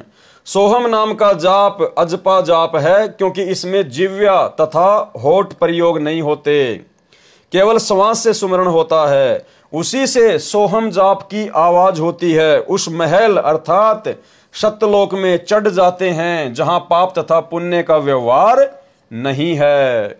वाणी गरीब सोहम जाप अजाप है, बिन रसना होए धुन। सतगुरु दीप समीप है, नहीं बस्ती नहीं शून्य। सत्यलोक में जहां सब हंस आत्माएं भगत जो मुक्त होकर जाते हैं, यानी इस काल लोक से मुक्त होकर जो भगत सतलोक में जाते हैं, उनका घर परमात्मा के सिंहासन के पास में है। यानी भाइयों और बहनों, ये गूढ़ रहस्य है। यानी हम जितनी भी आत्माएं इस काल के साथ में फंसी और इस 21 ब्रह्मांड में आई, हम सब के सब परमात्मा के विशेष सेवादार थे। वहां पर हम सब के सब परमात्मा के विशेष सेवादार थे। आप और हम आत्माओं को सतलोक में विशेष सुख प्राप्त था, विशेष सुख प्राप्त था।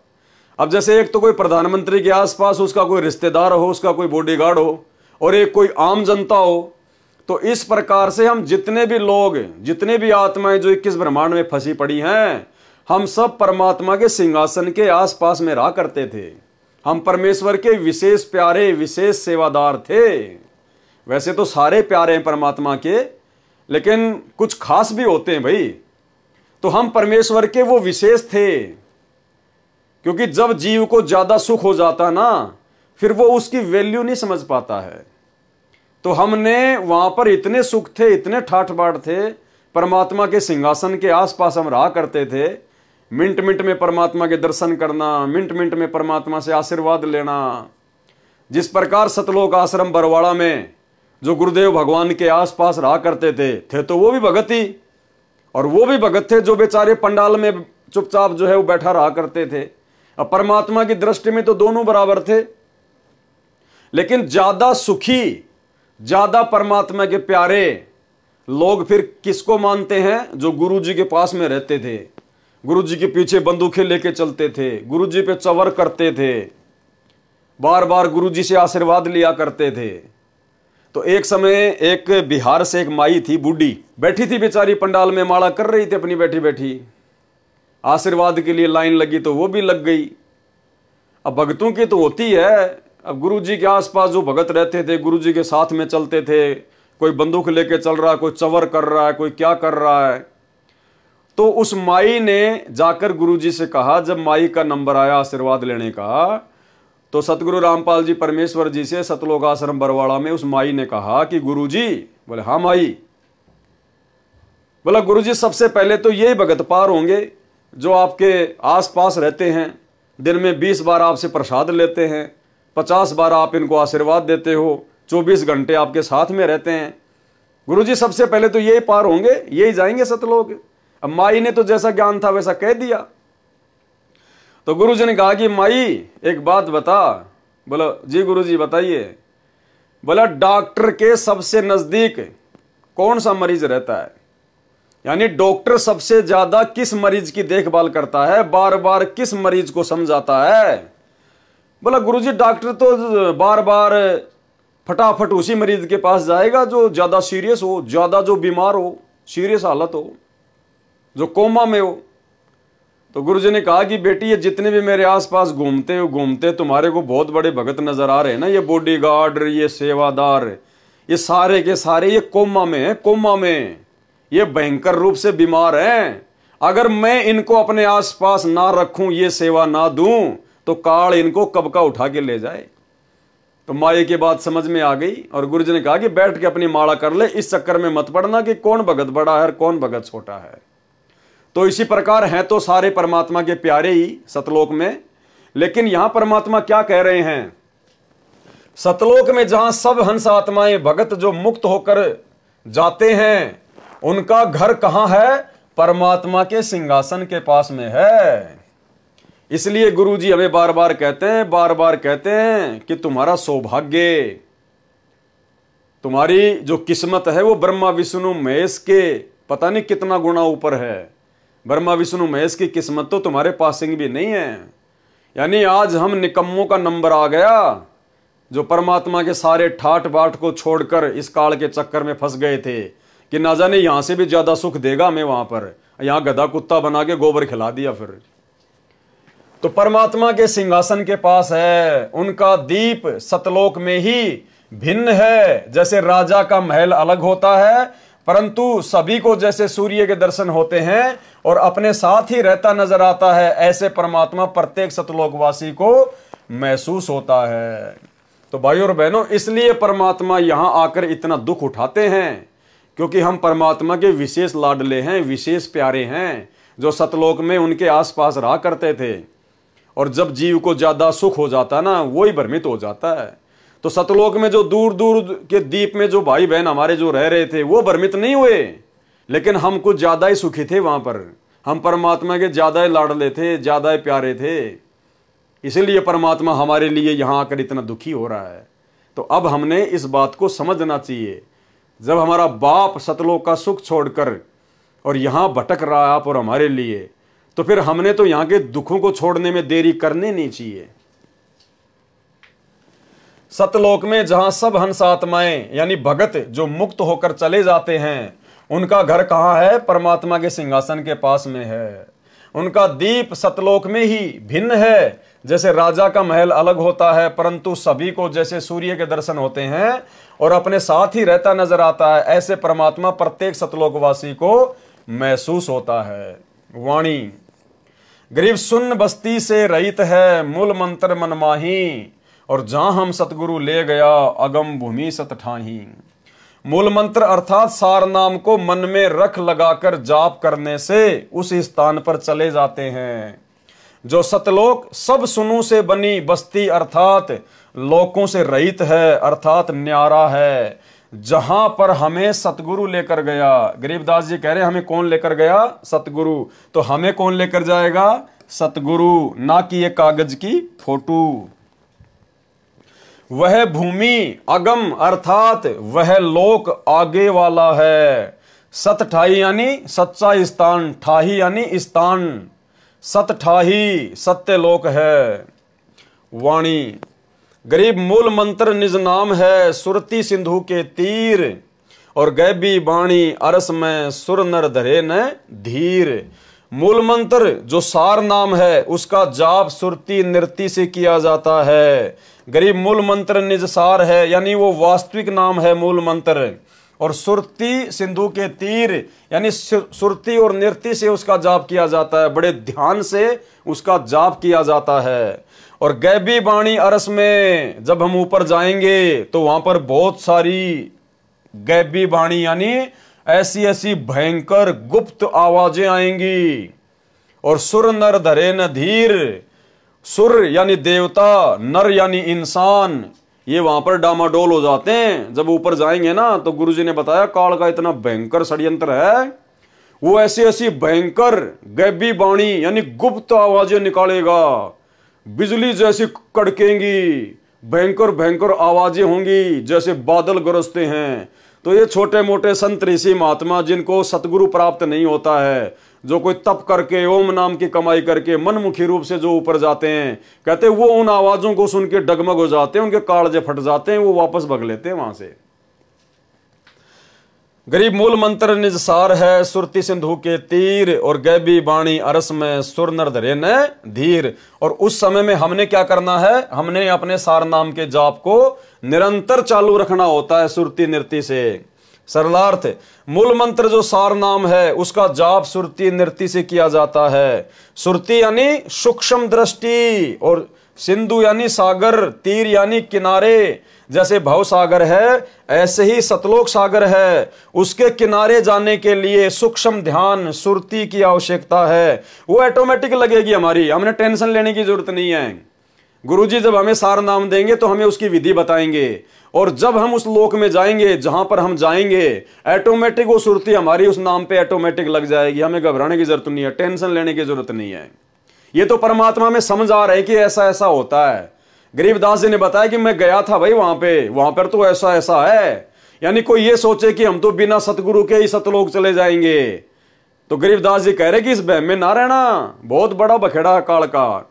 लेकिन हमें टेंशन लेने की जरूरत नहीं है, चाहे कुछ भी हो, कुछ भी गरजे, कुछ भी बादल फटे, हमारे साथ परमात्मा रहेगा और उनका नाम हमारे साथ में रहेगा। अब जिस प्रकार आपको मान लीजिए, जिस प्रकार आपको दिल्ली से आपको नेपाल जाना है, किसमें जाओगे? बस में बैठ के जाओगे। अगर आपको पता है कि ये बस नेपाल की है, कन्फर्म है, और नेपाल की आपने टिकट कटवा रखी है और बस में अपनी सीट पर बैठ गए, तो फिर आपको टेंशन लेने की जरूरत नहीं है। वो बस चाहे उत्तराखंड में चक्कर काट के जाए, चाहे वो राजस्थान में चक्कर काट के जाए, लेकिन आपको तो लोग पहुंचाएगी, क्योंकि आप उसी बस में बैठे हैं जो नेपाल जाने वाली है, और उस बस की टिकट भी आपके हाथ में है, कन्फर्म है। तो फिर आपको टेंशन लेने की जरूरत नहीं है, डरने की जरूरत नहीं है, बार बार खिड़की से मुंह निकाल के देखने की जरूरत नहीं है। वो आपको नेपाली जाके छोड़ेगी। अरस यानी आकाश में बहुत सी गैबी वाणी अर्थात रहस्यमय आवाजें होती हैं। उनसे उन भक्तों को भय उत्पन्न होता है जिनके पास सार नाम नहीं होता है, जो मनमुखी होते हैं, जिनके पास सार नाम नहीं होता है, सच्चा नाम नहीं होता है, वो डर जाएंगे। वे सुर अर्थात देवता, नर अर्थात जो पूर्व जन्म की भक्ति से बिना गुरु से ध्यान लगाकर समाधिस्थ हो जाते हैं, वे भयभीत हो जाते हैं क्योंकि उनके पास सार नाम नहीं होता। वाणी। गरीब अजब नगर में ले गया हमको सतगुरुआण, अजब नगर यानी सतलोक में लेकर गया कौन? हमको सतगुरु आन, सतगुरुदेव भगवान आकर हमें कहां ले गए? अजब नगर में, सतलोक में, और झिलके बिंब अगात गति, हम सूते चादर तान। हम तो निश्चिंत होके सो गए। गरीबदास जी कह रहे हैं कि अपनी आंखों से देख के आया हूं और वहां जाके आया हूं, सारे ठाट बाट सारे सुख देख के आया हूं, घूम के आया हूं, और नीचे के ब्रह्मा विष्णु महेश और अक्षर पुरुष, देवी देवता ब्रह्मा विष्णु महेश सबसे मिलके आया हूं। बिल्कुल कन्फर्म है जो गुरुजी बता रहे हैं वो। तो आप और हमें विश्वास दिलाने के लिए गरीबदास जी ने इतना ये प्रयास किया, ये वाणियां लिखवाई कि भाई आप पिछली पीढ़ी वाले भक्तों को 100% यकीन हो जाना चाहिए सतगुरुदेव भगवान के सत्संगों पर, उनके वचनों पर, कि जो सतगुरु रामपाल जी भगवान कह रहे हैं, सूरज पूर्व की बजाय पश्चिम में उदय हो सकता है, लेकिन संत रामपाल जी के मुख से निकला हुआ वचन झूठा नहीं हो सकता। इतना दृढ़ विश्वास हमें हो जाना चाहिए। गरीब अजब नगर में ले गया हमको सतगुरु आण, और झिलके बिंब अगाध गति, सूते चादर ताण। सरलार्थ, सतगुरु जो पूर्ण ब्रह्म जी हैं। कौन कह रहे हैं? गरीबदास जी। क्या कह रहे हैं? कि मुझे जो सतगुरु मिले थे वो कौन है? पूर्ण ब्रह्म जी, अर्थात पूर्ण परमात्मा। तो भाई वो गरीबदास जी के ही सतगुरु तो आज हमें मिले हैं, कबीर जी। तो कौन है ये? पूर्ण ब्रह्म जी, पूर्ण परमात्मा। सतगुरु जो पूर्ण ब्रह्म जी हैं, वे जिंदा बाबा के रूप में सत्यलोक से पृथ्वी पर आकर मुझे अजब नगर, अद्भुत नगर अर्थात सतलोक में लेकर गए। वहां पर अनोखी झिलमिल हो रही थी, झिलके बिंब अगात गति। वहां अनोखी झिलमिल हो रही थी, रोशनी हो रही थी। वहां जाकर पता चला कि यह स्थान पूर्ण सुखमय है, पूर्ण आनंदित है। यह परमात्मा अविनाशी है। इनका दिया ज्ञान तथा भक्ति की साधना सत्य शास्त्र अनुकूल है। अब मुझे विश्वास हो गया कि मेरा कल्याण निश्चित है। सूते चादर तान, इसलिए सूते चादर तान अर्थात चादर तान कर सोने का भावार्थ है जिस व्यक्ति ने उस दिन का सारा काम समाप्त कर लिया हो तो वह चादर ओढ़कर यानी कोई भी कपड़ा ओढ़कर सो रहा हो तो अन्य व्यक्ति आकर कहे और पूछता है कि सारा कार्य कर लिया, लगता है कोई कार्य शेष नहीं रहा, इसीलिए तो चादर तान कर सो रहा है, रजाई ओढ़ कर सो रहा है।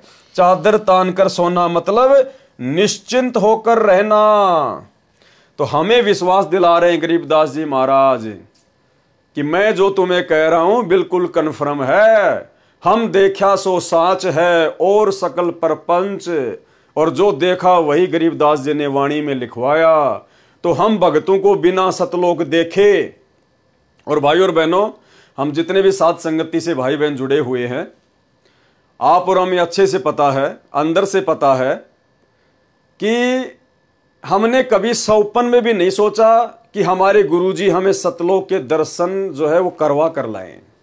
हम भक्तों ने कभी सौपन में भी नहीं सोचा कि हमारे गुरुजी संत रामपाल जी जब हमें सतलोक के दर्शन करवा कर लाएंगे सपने में या वैसे, तब हमें विश्वास होगा कि हाँ सतलोक है। नहीं, हमने तो कभी सपने में भी नहीं सोचा कि हमारे गुरुजी हमें सतलोक दिखाएंगे तब मानेंगे। हमने तो शुरू से ही अपने गुरुजी के वचनों पर यकीन कर लिया, विश्वास कर लिया। हम लोगों के इंटरव्यू देखते हैं कि गुरुजी रात में आए और मेरी आत्मा को सतलोक में ले गए, मुझे आम खिलाया, मुझे अमरूद खिलाया, मुझे वहां पर घुमाया, ब्रह्मा विष्णु महेश दिखाए, मुझे तपतशिला दिखाई। ये तमाम प्रकार के इंटरव्यू देखने के बाद भी हम सत्सेवकों के मन में कभी नहीं आई कि गुरुजी हमें भी सतलोक दिखाएं। भाई और बहनों, इसीलिए तो परमात्मा कहते हैं कि गोता मारूं स्वर्ग में और जा बैठूं पाताल, और गरीब दास ढूंढता फिरूं अपने हीरे मोती लाल। साध संगति से जुड़े हुए भाई बहन वो हीरे मोती लाल हैं जिन्होंने अपने गुरुजी के वचन पर ही विश्वास कर लिया। गुरुजी ने कहा सत्य, और एक सत्संग में परमात्मा ने कहा कि सच्ची आत्माओं की यही पहचान होती है। जो उसके बाप ने बोल दिया उसने यकीन कर लिया।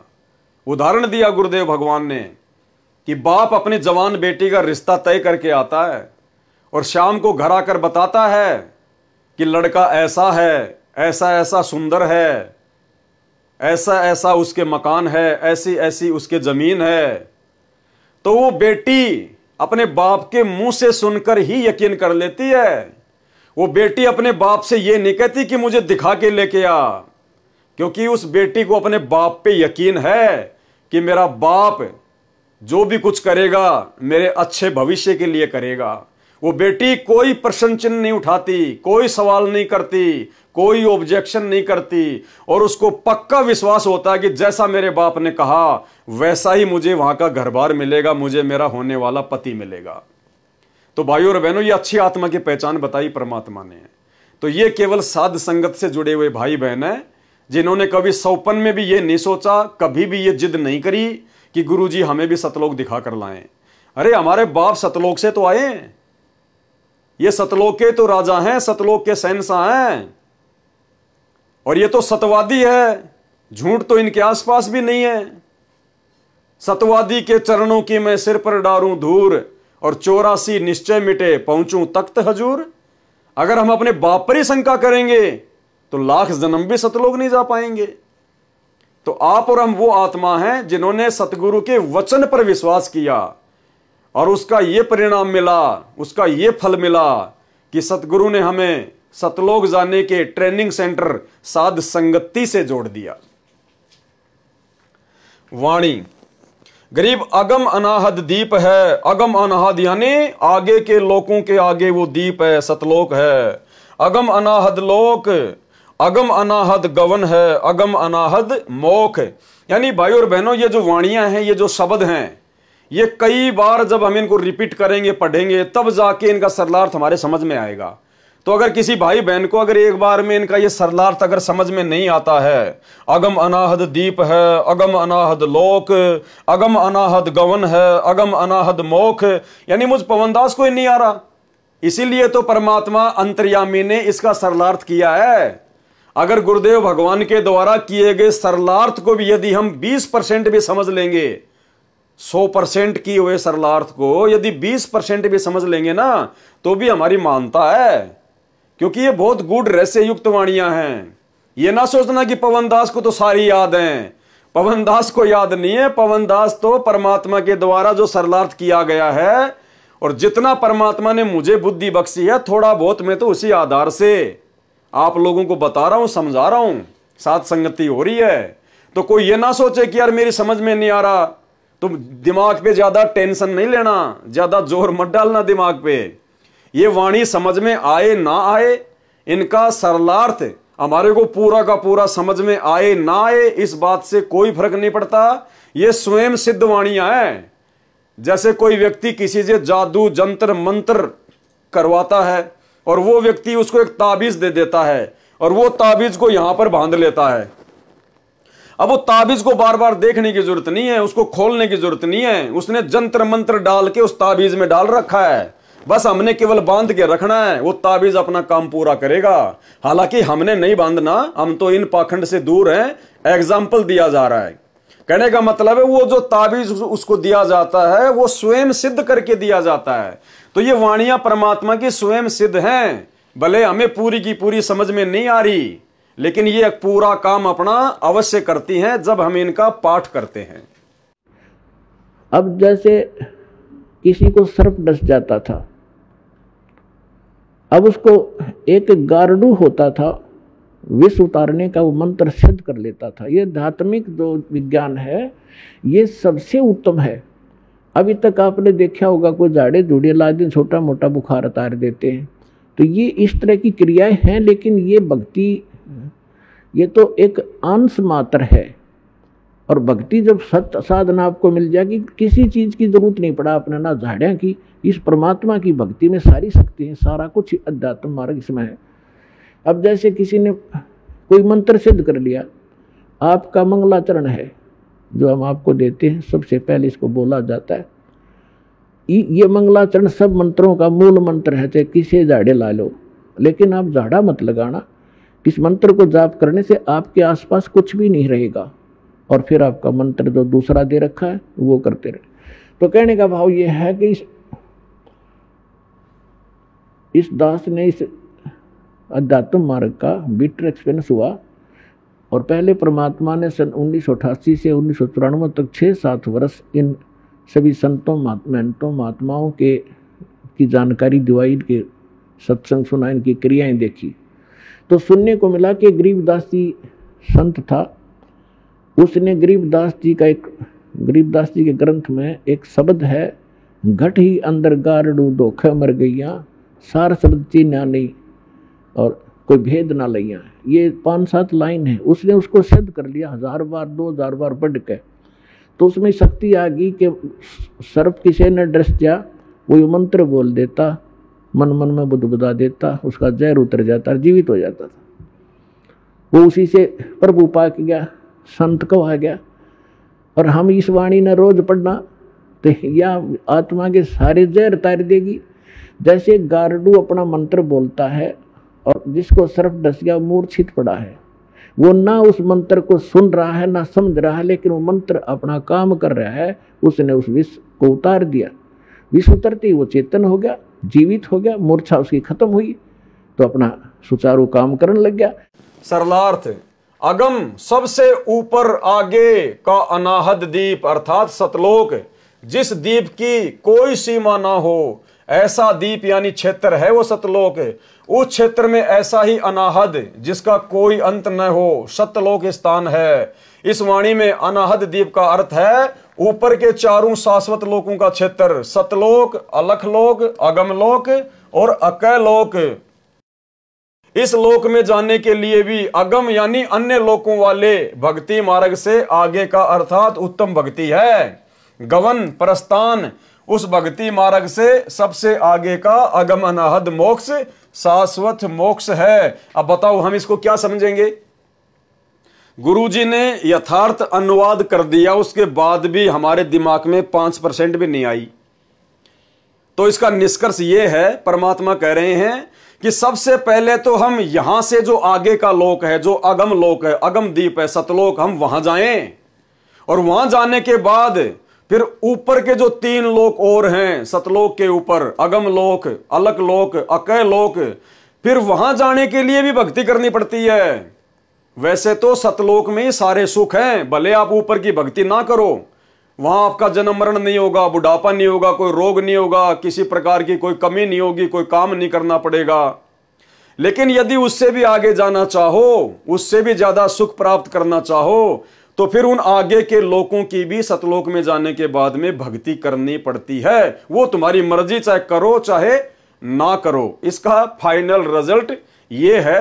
और आपको विश्वास दिलाने के लिए गुरुजी का छोटा सा एक सत्संग भी सुना देता हूं, जिसमें परमात्मा ने यही बातें बताई है।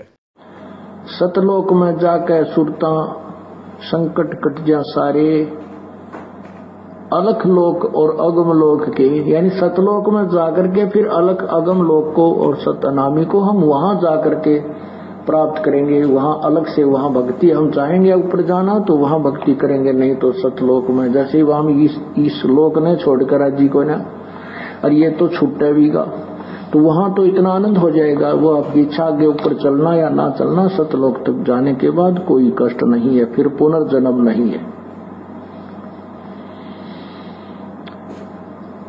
अनामी लोक में जाने के बाद फिर वहां आत्मा और परमात्मा एक हो जाते हैं, आत्मा परमात्मा में समा जाती है। लेकिन सतलोक, अलखलोक और अगम लोक में वहां आत्मा और परमात्मा का अलग अस्तित्व है। वाणी, गरीब सतगुरु पारस रूप है और हमरी लोहा जात, और पलक बीच कंचन करे पलटे पिंड रुगात। देखो कितनी सिंपल वाणी लग रही है ना हमारे को। गरीबदास जी कह रहे हैं कि जो सतगुरु मुझे मिले थे वो तो पारस जैसे हैं, पारस जैसे, जो अपना तत्व ज्ञान देकर मिनट में अपने भगत को चेंज कर देते हैं, उसकी काया पलट देते हैं। और हमरी लोहा जात, और हम जीव तो लोहा हैं उस पारस रूपी सतगुरु के आगे। पलक बीच कंचन करें, पलक बीच यानी आंख झपकने जितनी देर में वो परमात्मा सोना बना दे हमारी काया का, यानी अपने ज्ञान से हमारे विचारों को चेंज कर दे। पलटे पिंड और गात, जैसे पारस पत्थर लोहे से इस पर सोने पर लोहे को सुरग बना देता है। यहां पे शायद ये गलती हो गई होगी, जहां तक मुझे आइडिया है, यहां पे आना चाहिए स्वर्ण यानी सोना बना दे, क्योंकि पारस तो सोना बनाता है। वैसे तो पता नहीं, अब मालिक की मौज, हो सकता है जब मैनेजमेंट वालों ने इसको प्रिंट कराया तो हो सकता है उसमें यहां पर दिक्कत हो गई होगी, तो यहां पे होना चाहिए सोना।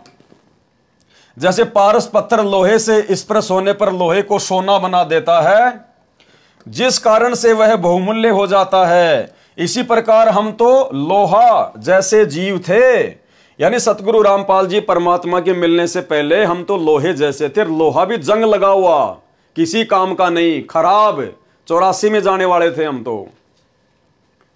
सतगुरु का ज्ञान, नाम तथा आशीर्वाद पारस जैसा है, जिसने हमारे को भगत रूपी सोना बना दिया, श्रवण बना दिया। किसने?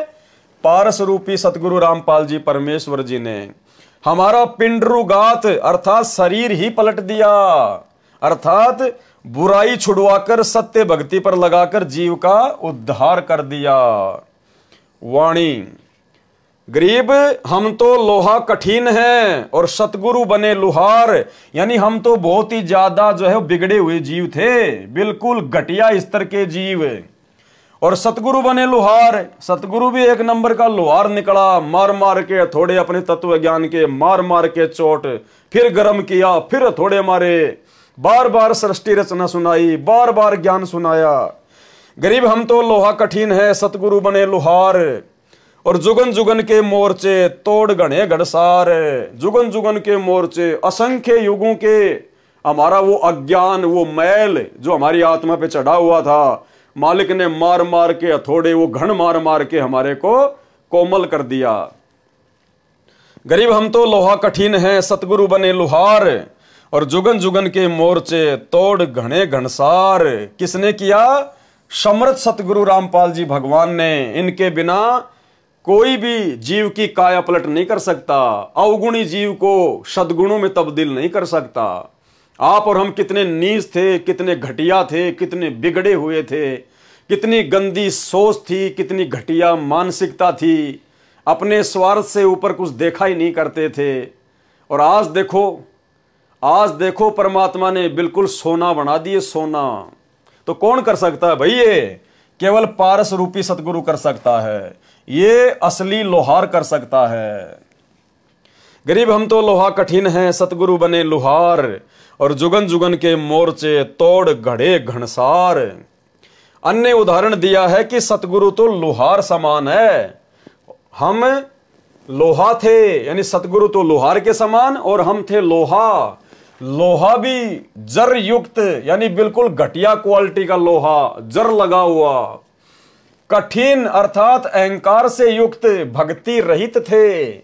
सतगुरु जी ने हमारे ऊपर सत्संग वचनों के बाण मारकर हमारा अहंकार तोड़ दिया, तथा जो युगों युगों का जन्म मरण का मोर्चा तैयार किए हुए थे वह समाप्त कर दिया, अर्थात 84 वाला सारा झंझट ही समाप्त कर दिया।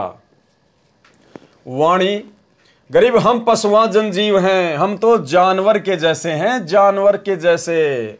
और सतगुरु जात भिरंग, और सतगुरु उस कीड़े की तरह है, उस भौरे की तरह है, जो भगत को अपने संपर्क में लेकर अपने जैसा बना देता है, भिरंग भिरंग करके, और मुर्दे से जिंदा करे, पलट धरत है अंग।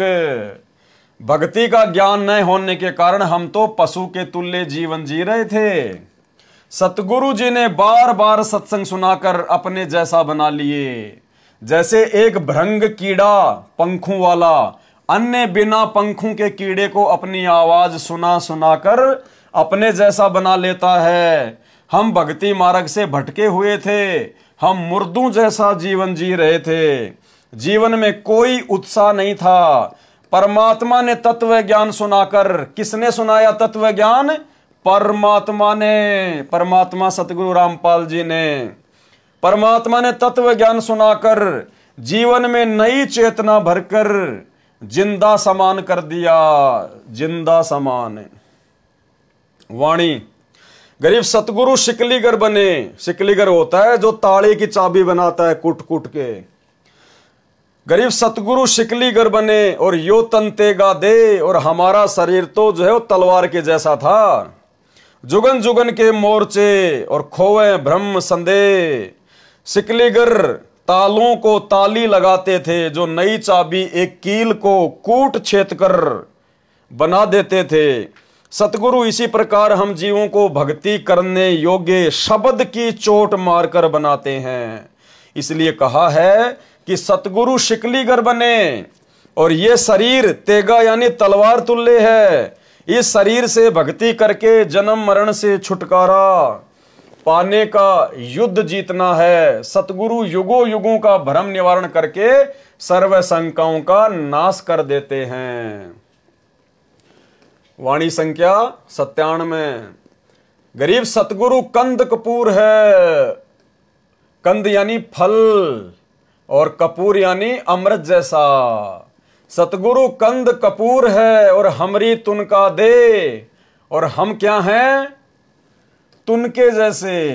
तुनका क्या होता है? जैसे कोई लकड़ी का कोई होता है ना, वो तिनका, सूखा जो तिनका जो घास का होता है। कहते हैं हमारे सतगुरुदेव भगवान तो अमृत जैसे फल हैं और हम जीव क्या हैं? तिनके जैसे, वो भी सूखा तिनका। स्वाति सीप का मेल है चंद चकोरा ने।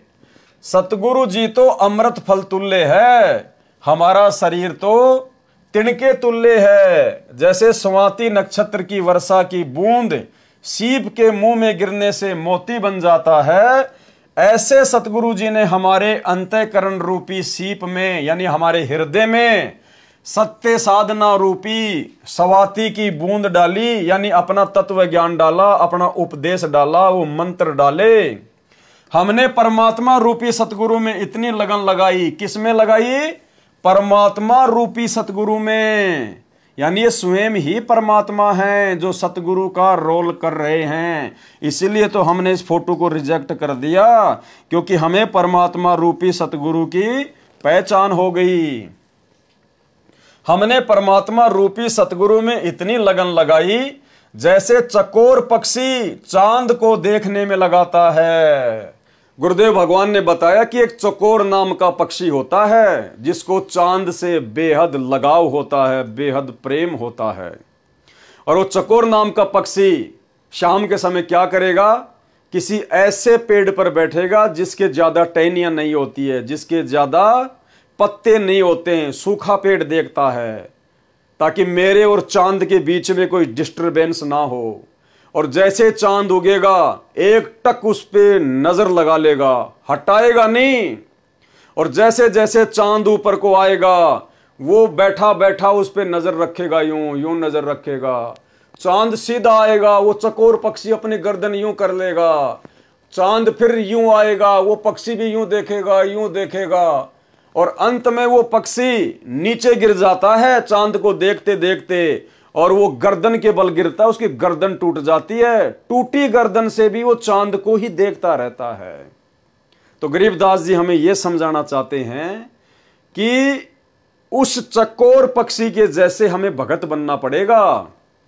यानी हमने अपने सतगुरु के अलावा सौपन में भी किसी अन्य देव में, महादेव में, नकली साधु संतों में, या यहां इस गंदे लोक की किसी भी चीज में, किसी भी विषय भोग की वस्तु में, यहां के किसी भी सुख में हमने बिल्कुल भी अपनी सुरती नहीं लगानी है, अपना ध्यान नहीं लगाना है। जो वस्तु आवश्यक होगी, यदि मर्यादा में रहकर भक्ति करेंगे तो गुरुजी समय आने पर हमें जरूर उपलब्ध करवाएंगे, क्योंकि वो अंतर्यामी भी है और वो समर्थ भी है, उसके घर में किसी चीज की कमी नहीं है। तो हमने हर प्रकार से इस 21 ब्रह्मांड की हर वस्तु से ध्यान हटाकर और केवल अपनी भक्ति पर लगाना है, अपने सतगुरु पर लगाना है। कोई चीज उनके और हमारे बीच में बाधा नहीं बननी चाहिए, हमारे मन में कोई विकार नहीं आना चाहिए। तो कहते तब जाकर वो भगत सतलोक का दरवाजा देख पाएगा, जिसमें चकोर पक्षी जैसा प्रेम अपने सतगुरुदेव भगवान में बन जाएगा। कहने का मतलब है भाई जब तक जिएंगे तब तक काल के लोक में रहेंगे, और जो यहां की वस्तुएं आवश्यक होगी जीने के लिए वो तो जरूरी है ही है, तो वो परमात्मा जरूर उपलब्ध करवाएगा। इसके अलावा फालतू की डिमांड, फालतू की इच्छा, सांग सिनेमा, बड़े बड़े मकान, बड़ी बड़ी गाड़ियां, बड़ी बड़ी सभाओं में जाना, लोगों से तालियां बजवाना, अहंकार में फूल जाना, लोगों से सम्मान और इज्जत की उम्मीद रखना। कहने का मतलब हमने अभी आडंबर, ये पाखंड, ये लोक दिखावे सब त्यागने पड़ेंगे। अपने आप को मिट्टी समझकर, 2 कोड़ी का जीव समझकर, जर लगा हुआ लोहा समझकर और अपने गुरुजी की भक्ति करके यहां से निकलने का प्रयास करना है। जो गुरुजी ने दीक्षा दे दी उन मंत्रों पर अपना ध्यान लगाना है। जो गुरुजी ने नियम बता दिए आजीवन उनको संघर्ष करते हुए निभाना है। ना किसी लोकलाज में फंसना, ना किसी के भय से डरना है, ना किसी को जबरदस्ती हमने दुखी करना। कोई दूसरा दुखी करे तो वो करता रहेगा, हमारा कुछ बिगाड़ नहीं पाएगा, क्योंकि हमारे सिर पर हमारे सतगुरुदेव भगवान बैठे हैं। और परमात्मा कहते हैं सिर पर साईं सत्य है, फिर तो को क्या भय रे। और परमात्मा कहते हैं उस भगत का कोई बाल बाका नहीं कर सकता, जिस साधु का बाल न बाका, जिस पे सतगुरु मेहरबान होते हैं। तो भाई और बहनों, साध संगति से जुड़े हुए हम सत्सेवक भाई बहन इस प्रोसीजर के बेहद निकट हैं, बेहद निकट। और हमने और इसमें आगे बढ़ना है, पूरे 100 नंबर पे पहुंचना है। तो ये कहना चाहते हैं गरीबदास जी महाराज जी कि आपने भी उस चकोर पक्षी की तरह अपने गुरुदेव सतगुरु रामपाल जी परमेश्वर जी में, जो कि स्वयं ही परमात्मा है, हमने परमात्मा रूपी सतगुरु में इतनी लगन लगाई, तो हमने भी अपने परमात्मा रूपी सतगुरु रामपाल जी परमेश्वर जी में, उनकी भक्ति में उतनी ही लगन लगानी है। हमने परमात्मा रूपी सतगुरु में इतनी लगन लगाई जैसे चकोर पक्षी चांद को देखने में लगाता है। एक टक रात्रि में उगते चांद को अस्त तक देखता रहता है, देखते देखते पेड़ से गिरकर गर्दन भी तुड़वा लेता है, परंतु नजर फिर भी चांद को देख रही होती है। ऐसी लगन परमात्मा में लगाकर मोक्ष प्राप्त किया। वाणी गरीब ऐसा सतगुरु से ये, यानी ऐसे सतगुरु की पूजा कीजिए। बेग उधारे हंस, जो हंस को यानी भगत को बहुत जल्दी सतलोक पहुंचा दे, उसका उद्धार कर दे। और भव सागर आवे नहीं, फिर वापस इस भव सागर में 21 ब्रह्मांड में नहीं आना। और जोरा काल विध्वंस, और ना ही फिर हमारे ऊपर इस जोरा यानी इस मौत का और काल का किसी प्रकार का कोई भी जोर नहीं चलेगा। हम फिर बार बार जन्म और मरण में नहीं आएंगे। गरीब ऐसा सतगुरु से ये बेग उदारे हंस, भव सागर आवे नहीं, जोरा काल विध्वंस, यानी इस काल और इस मृत्यु के विध्वंस में फिर हम वापस नहीं फंसेंगे। भव सागर आवे नहीं। सरलार्थ ऐसा सतगुरु कीजिए जो शीघ्र कल्याण करे। हंस रूपी भगत को संदेश दिया है, आगे कहा है कि फिर संसार सागर में पुनः जन्म नहीं लेता। सतगुरु जोरा अर्थात मौत और काल को समाप्त कर देता है, पूर्ण मोक्ष प्राप्त करवाता है। वाणी गरीब पट्टन नगरी घर करे। पट्टन नगरी यानी सतलोक, कि अब भगत ने सतलोक में अपना निवास स्थान बना लेना चाहिए, अपना घर कर लेना चाहिए सतलोक में। गरीब पट्टन नगरी घर करे, गगन मंडल गैनार, अलल पंख ज्यों संचरे, सतगुरु अधम उधार। सरलार्थ सत्य साधना से उस पट्टन नगरी सतलोक में घर करें, निवास स्थान प्राप्त करता है, जो गगन मंडल में अर्थात पर्वत जैसा ऊंचा महल है। उद्धार करने के लिए सतगुरु अलल पक्षी की तरह सत्यलोक से चलकर आता है। यानी सतगुरु कैसे आता है? अलल पक्षी की तरह सतगुरु अपने भक्तों को लेने के लिए यहां आता है। वाणी गरीब अलल पंख अनुराग है और सुन मंडल रहे थीर, दास गरीब उधारिया सतगुरु मिले कबीर। सरलार्थ जिस प्रकार अलल पक्षी का बच्चा पृथ्वी पर होता है, वह अपने परिवार तथा घर को नहीं भूलता जो ऊपर वायु में आकाश में होता है। दूसरी ओर उस बच्चे के माता पिता अलल पक्षी अपने बच्चे के लौटने की राह देखते रहते हैं और दिल में मिलने की मीठी मीठी हिलोद सी उठती रहती है, और अंत में वह बच्चा अपने परिवार में ऊपर चला जाता है। इसी प्रकार परमात्मा आपको सदा चाहता है कि मेरे बच्चे मेरे पास सतलोक में आ जाएं, सदा सुखी हो जाएं।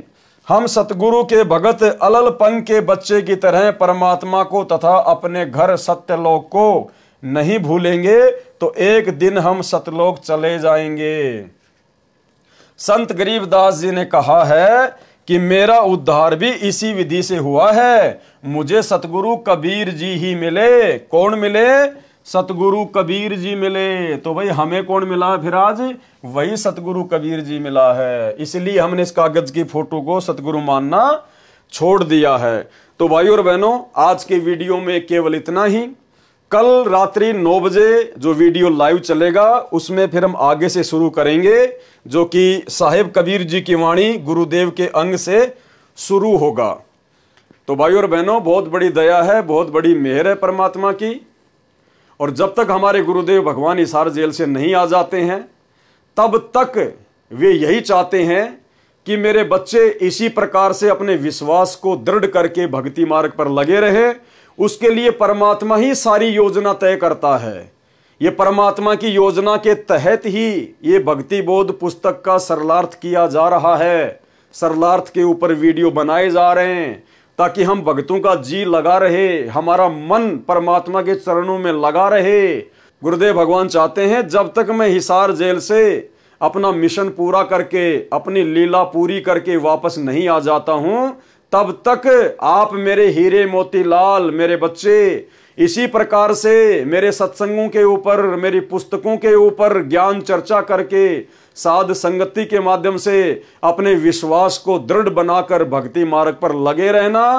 काल तुम्हें डगमग करने का प्रयास करेगा, क्योंकि आने वाले समय में भाई और बहनों परिस्थितियां बिगड़ेंगी और वो समय अब बहुत बेहद दिन ब दिन नजदीक आता जा रहा है। क्योंकि 2028 का समय आप सबको पता है, ज्ञान गंगा पुस्तक में नास्त्रदमस की भविष्यवाणी में स्वयं सतगुरु रामपाल जी परमेश्वर जी ने युग परिवर्तन का समय निर्धारित किया हुआ है। और उस युग परिवर्तन से पहले भाई और बहनों परमात्मा का आना भी मुश्किल है, क्योंकि उस समय से पहले दुनिया को परमात्मा की आवश्यकता ही नहीं पड़ेगी। जब परिस्थितियां बिगड़ेंगी, ये काल और दुर्गा चारों तरफ से दुनिया को घेर लेगी। क्योंकि आभास तो उनको भी हो गया कि भाई वो परमात्मा धरती पर आया हुआ है। अब वो पहचान नहीं पा रहे, ये बात अलग है, क्योंकि सतगुरु तो समर्थ है। वो तो जिसको चाहेगा उसको अपना हाथ पकड़वाएगा, अपनी पहचान करवाएगा। अब जैसे सतगुरु की शरण में आने के बाद ही वो लाखों की संगत जो सतलोक आश्रम मैनेजमेंट हरियाणा से जुड़ी हुई है, वो ही अपने भगवान को नहीं पहचान पा रही। सतगुरु को तो अपना गुरु मान रही है और कागज की फोटो को भगवान मान रही है। उन आश्रमों में इस कागज की फोटो का प्रकट दिवस मनाया जाता है। तो सतगुरु ने जिसको शरण में ले लिया, अपना भेद बता दिया। जब वो लाखों भगत ही सतगुरु को नहीं पहचान पा रहे, तो काल बेचारा कहां से पहचानेगा। और परमात्मा ने जिन अपने बच्चों से अपनी पहचान करवानी थी, उनको साथ संगति से जोड़ दिया। तो भाई और बहनों, समय विनाशक है, समय खतरनाक है।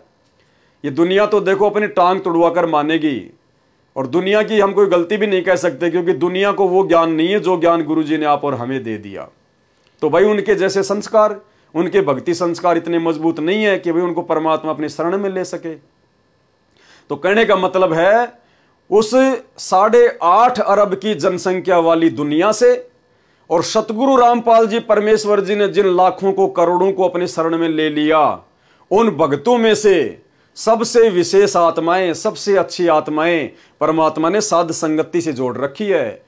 इस बात का हमें कोई अहंकार या कोई अभिमान नहीं होना चाहिए, बल्कि हमें खुशी होनी चाहिए। और यह बात पता होने के बाद हमने उन सबसे ज्यादा मर्यादाओं पर ध्यान देना है कि ये परमात्मा, आपने जब इतनी बड़ी दया कर दी तो मुझ नीच ने भी आपके प्रत्येक वचन पर पूरी दृढ़ता के साथ में चलना है, खरा उतरना है।